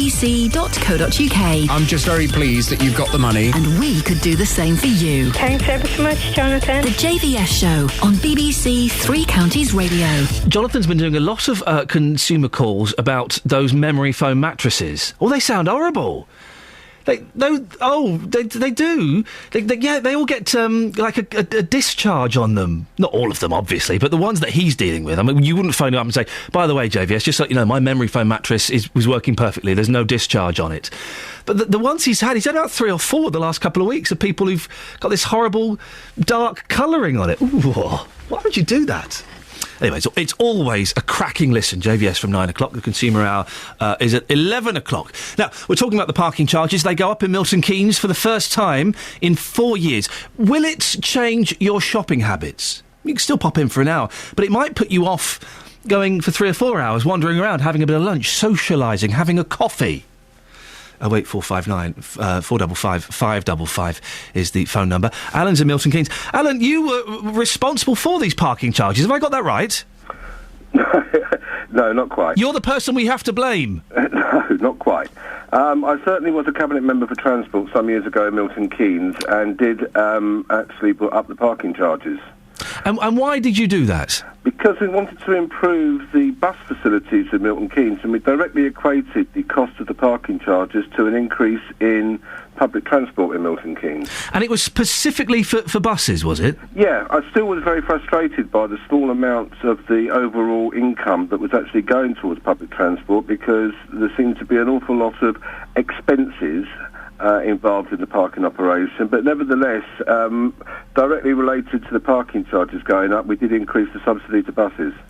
So what do you... I mean, we were talking to John Bin earlier, and he's saying they make £9 million now, could be another £2 million with these increased charges, and it's spread out. It does help buses, but it also goes to road signs, it goes to potholes. How do you feel about that? Well, my frustration is that actually the Conservative Council have actually reduced the overall spend on subsidising buses, which is really the really positive thing, because if you're a worker in Milton Keynes, you've got to get to central Milton Keynes. What you want is a good, solid bus service, and that will restrict the sort of problems we've got with parking in Milton Keynes, which aren't too bad at the moment because it's not very busy. But around Christmas time, it's going to get busy again, and we need a good bus service, and the only way we can do it is subsidise it throughout the year. Yeah, it's been many, many years since I've used a bus in Milton Keynes, and I shall do so soon, just to check it out. Is the bus service lacking in Milton Keynes, would you say, Alan? I'd say that we need to put more resources in it if we're to have a decent bus service. Yes, I'd say it's lacking at the moment, and I'd say that it's not a Conservative priority to... I don't see it as a Conservative priority to subsidise buses in Milton Keynes. Alan, thank you very much indeed. It has been years since I've been on the bus in Milton Keynes. I shall have to rectify that at some point. Linda's in Biddenham. Morning, Linda. Good morning, Ian. What do you think about this increase in parking charges? Will it change the way you shop? Definitely not. I think that the parking charges in Milton Keynes are very reasonable, and even when their prices go up, I'll definitely still shop in Milton Keynes. It's so much cheaper there than in Bedford, where you pay 70 or 80p an hour, and if you go in some of the multi-stories and you stay for more than 4 hours, which is very easy to do, you pay £7 for the visit, which is very, very expensive. And I can go to Milton Keynes, meet my friend for lunch, do some shopping, stay all day, and it'll only cost me, say, £3 or so. So I definitely will still go to Milton Keynes. I think it's far better than going to Bedford, for example. Linda, thank you very much. I must admit, I did live for London for many years, and would on occasion have to park in central London, and hearing tales of £1.10 an hour, it sounds like nirvana to me. To old me when I used to live in London, where you could pay £8 an hour. You go to an NCP in London, you're looking at £12.50 an hour. But let's keeping it in beds, hearts and bucks. Maria's in Luton. Maria, will these increase in charges, do they affect your shopping habits? Well, all parking charges affect my shopping habits. I pretty much have to think twice about everything, and would rather shop on the internet where I can get free delivery instead of having to go all the way out and spend fuel and petrol. And parking charges. You do miss some of the magic of the browse, though, don't you? You can't browse if you're on Amazon or Play.com or any of these websites. Whereas if you're walking through Luton or walking through Milton Keynes, you go, oh, there's a gap there. I'll pop in and have. Oh, look, there's Boots. I can go and get some bits and pieces. You miss that, don't you? I do miss it, but the salaries I haven't gone up enough to be able to afford any of the increases anywhere. So I have to think twice, because I can't afford to go out for an entire day to browse and enjoy a cup of tea and everything else. It's interesting you say that. The line's not great, Maria, so we shall leave it there. But yes, it's the whole package, isn't it? With the increase in parking, it doesn't sound like a lot, but when you add that with the increase in petrol... Although, have you seen the supermarkets are reducing their petrol by twopence a litre? Fantastic. That's brilliant news. But did you notice that 3 weeks ago the supermarkets increased their petrol by twopence a litre? Oh, I see. Glenn's in Leighton Buzzard. Morning, Glenn.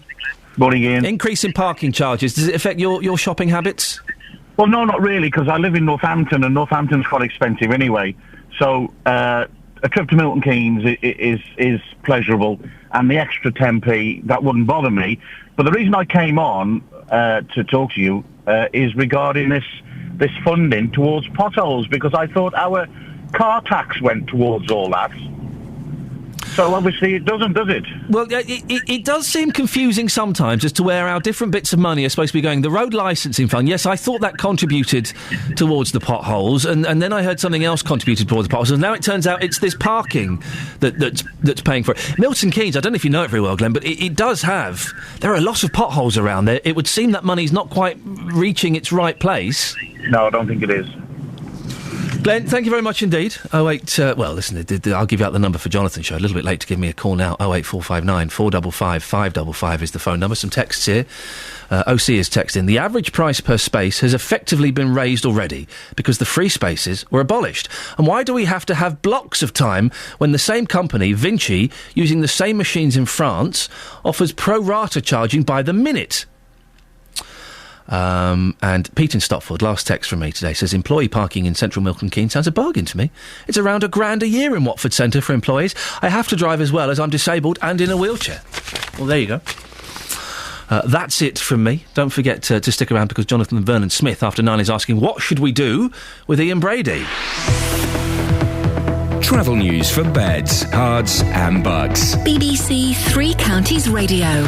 Things are still looking quite slow on the A1 approaching the Black Cat roundabout southbound from St Neots. There's a bit of a queue there. It's also looking slow on the approach to Sandy. Through Biggleswade though, and then down along the A1M, no real problems this morning. London Coney, the A414, it's been looking particularly busy all morning. Not quite sure why, certainly no accidents or incidents reported along there, but it's still looking really busy around the London Coney roundabout and the A1081. A little slow in Hemel Hempstead approaching the M1. Down towards the M25 on the A41, you've got queuing traffic past Kings Langley. Issues now on the M1 northbound. One lane's been closed, an accident between the Newport Pagnell services and Junction 15 at Northampton, and the southbound side's looking slow as people slow down to have a look. It is lane 3 of the northbound carriageway, the outside lane, that's blocked. M25, you've got delays from Kings Langley to the M40, 35 minutes worth of traffic from Junction 20 to 16, and if you're travelling by train this morning, delays of up to half an hour now for London Midland Southern and Virgin Trains because of the broken down train at Berkhamsted. Adam Glynn, BBC Three Counties Radio. Thank you, Adam. Right, that's it. I'm back tomorrow at 6. Stick around, JVS is up next. From me, till tomorrow. Ta-ta. On FM, AM, online and digital radio. This is BBC Three Counties Radio. Thank you, Iain. Good morning. Welcome to the JVS show. I'm Jonathan Vernon Smith. It's Wednesday morning, and on today's big phone-in, what should we do with Iain Brady?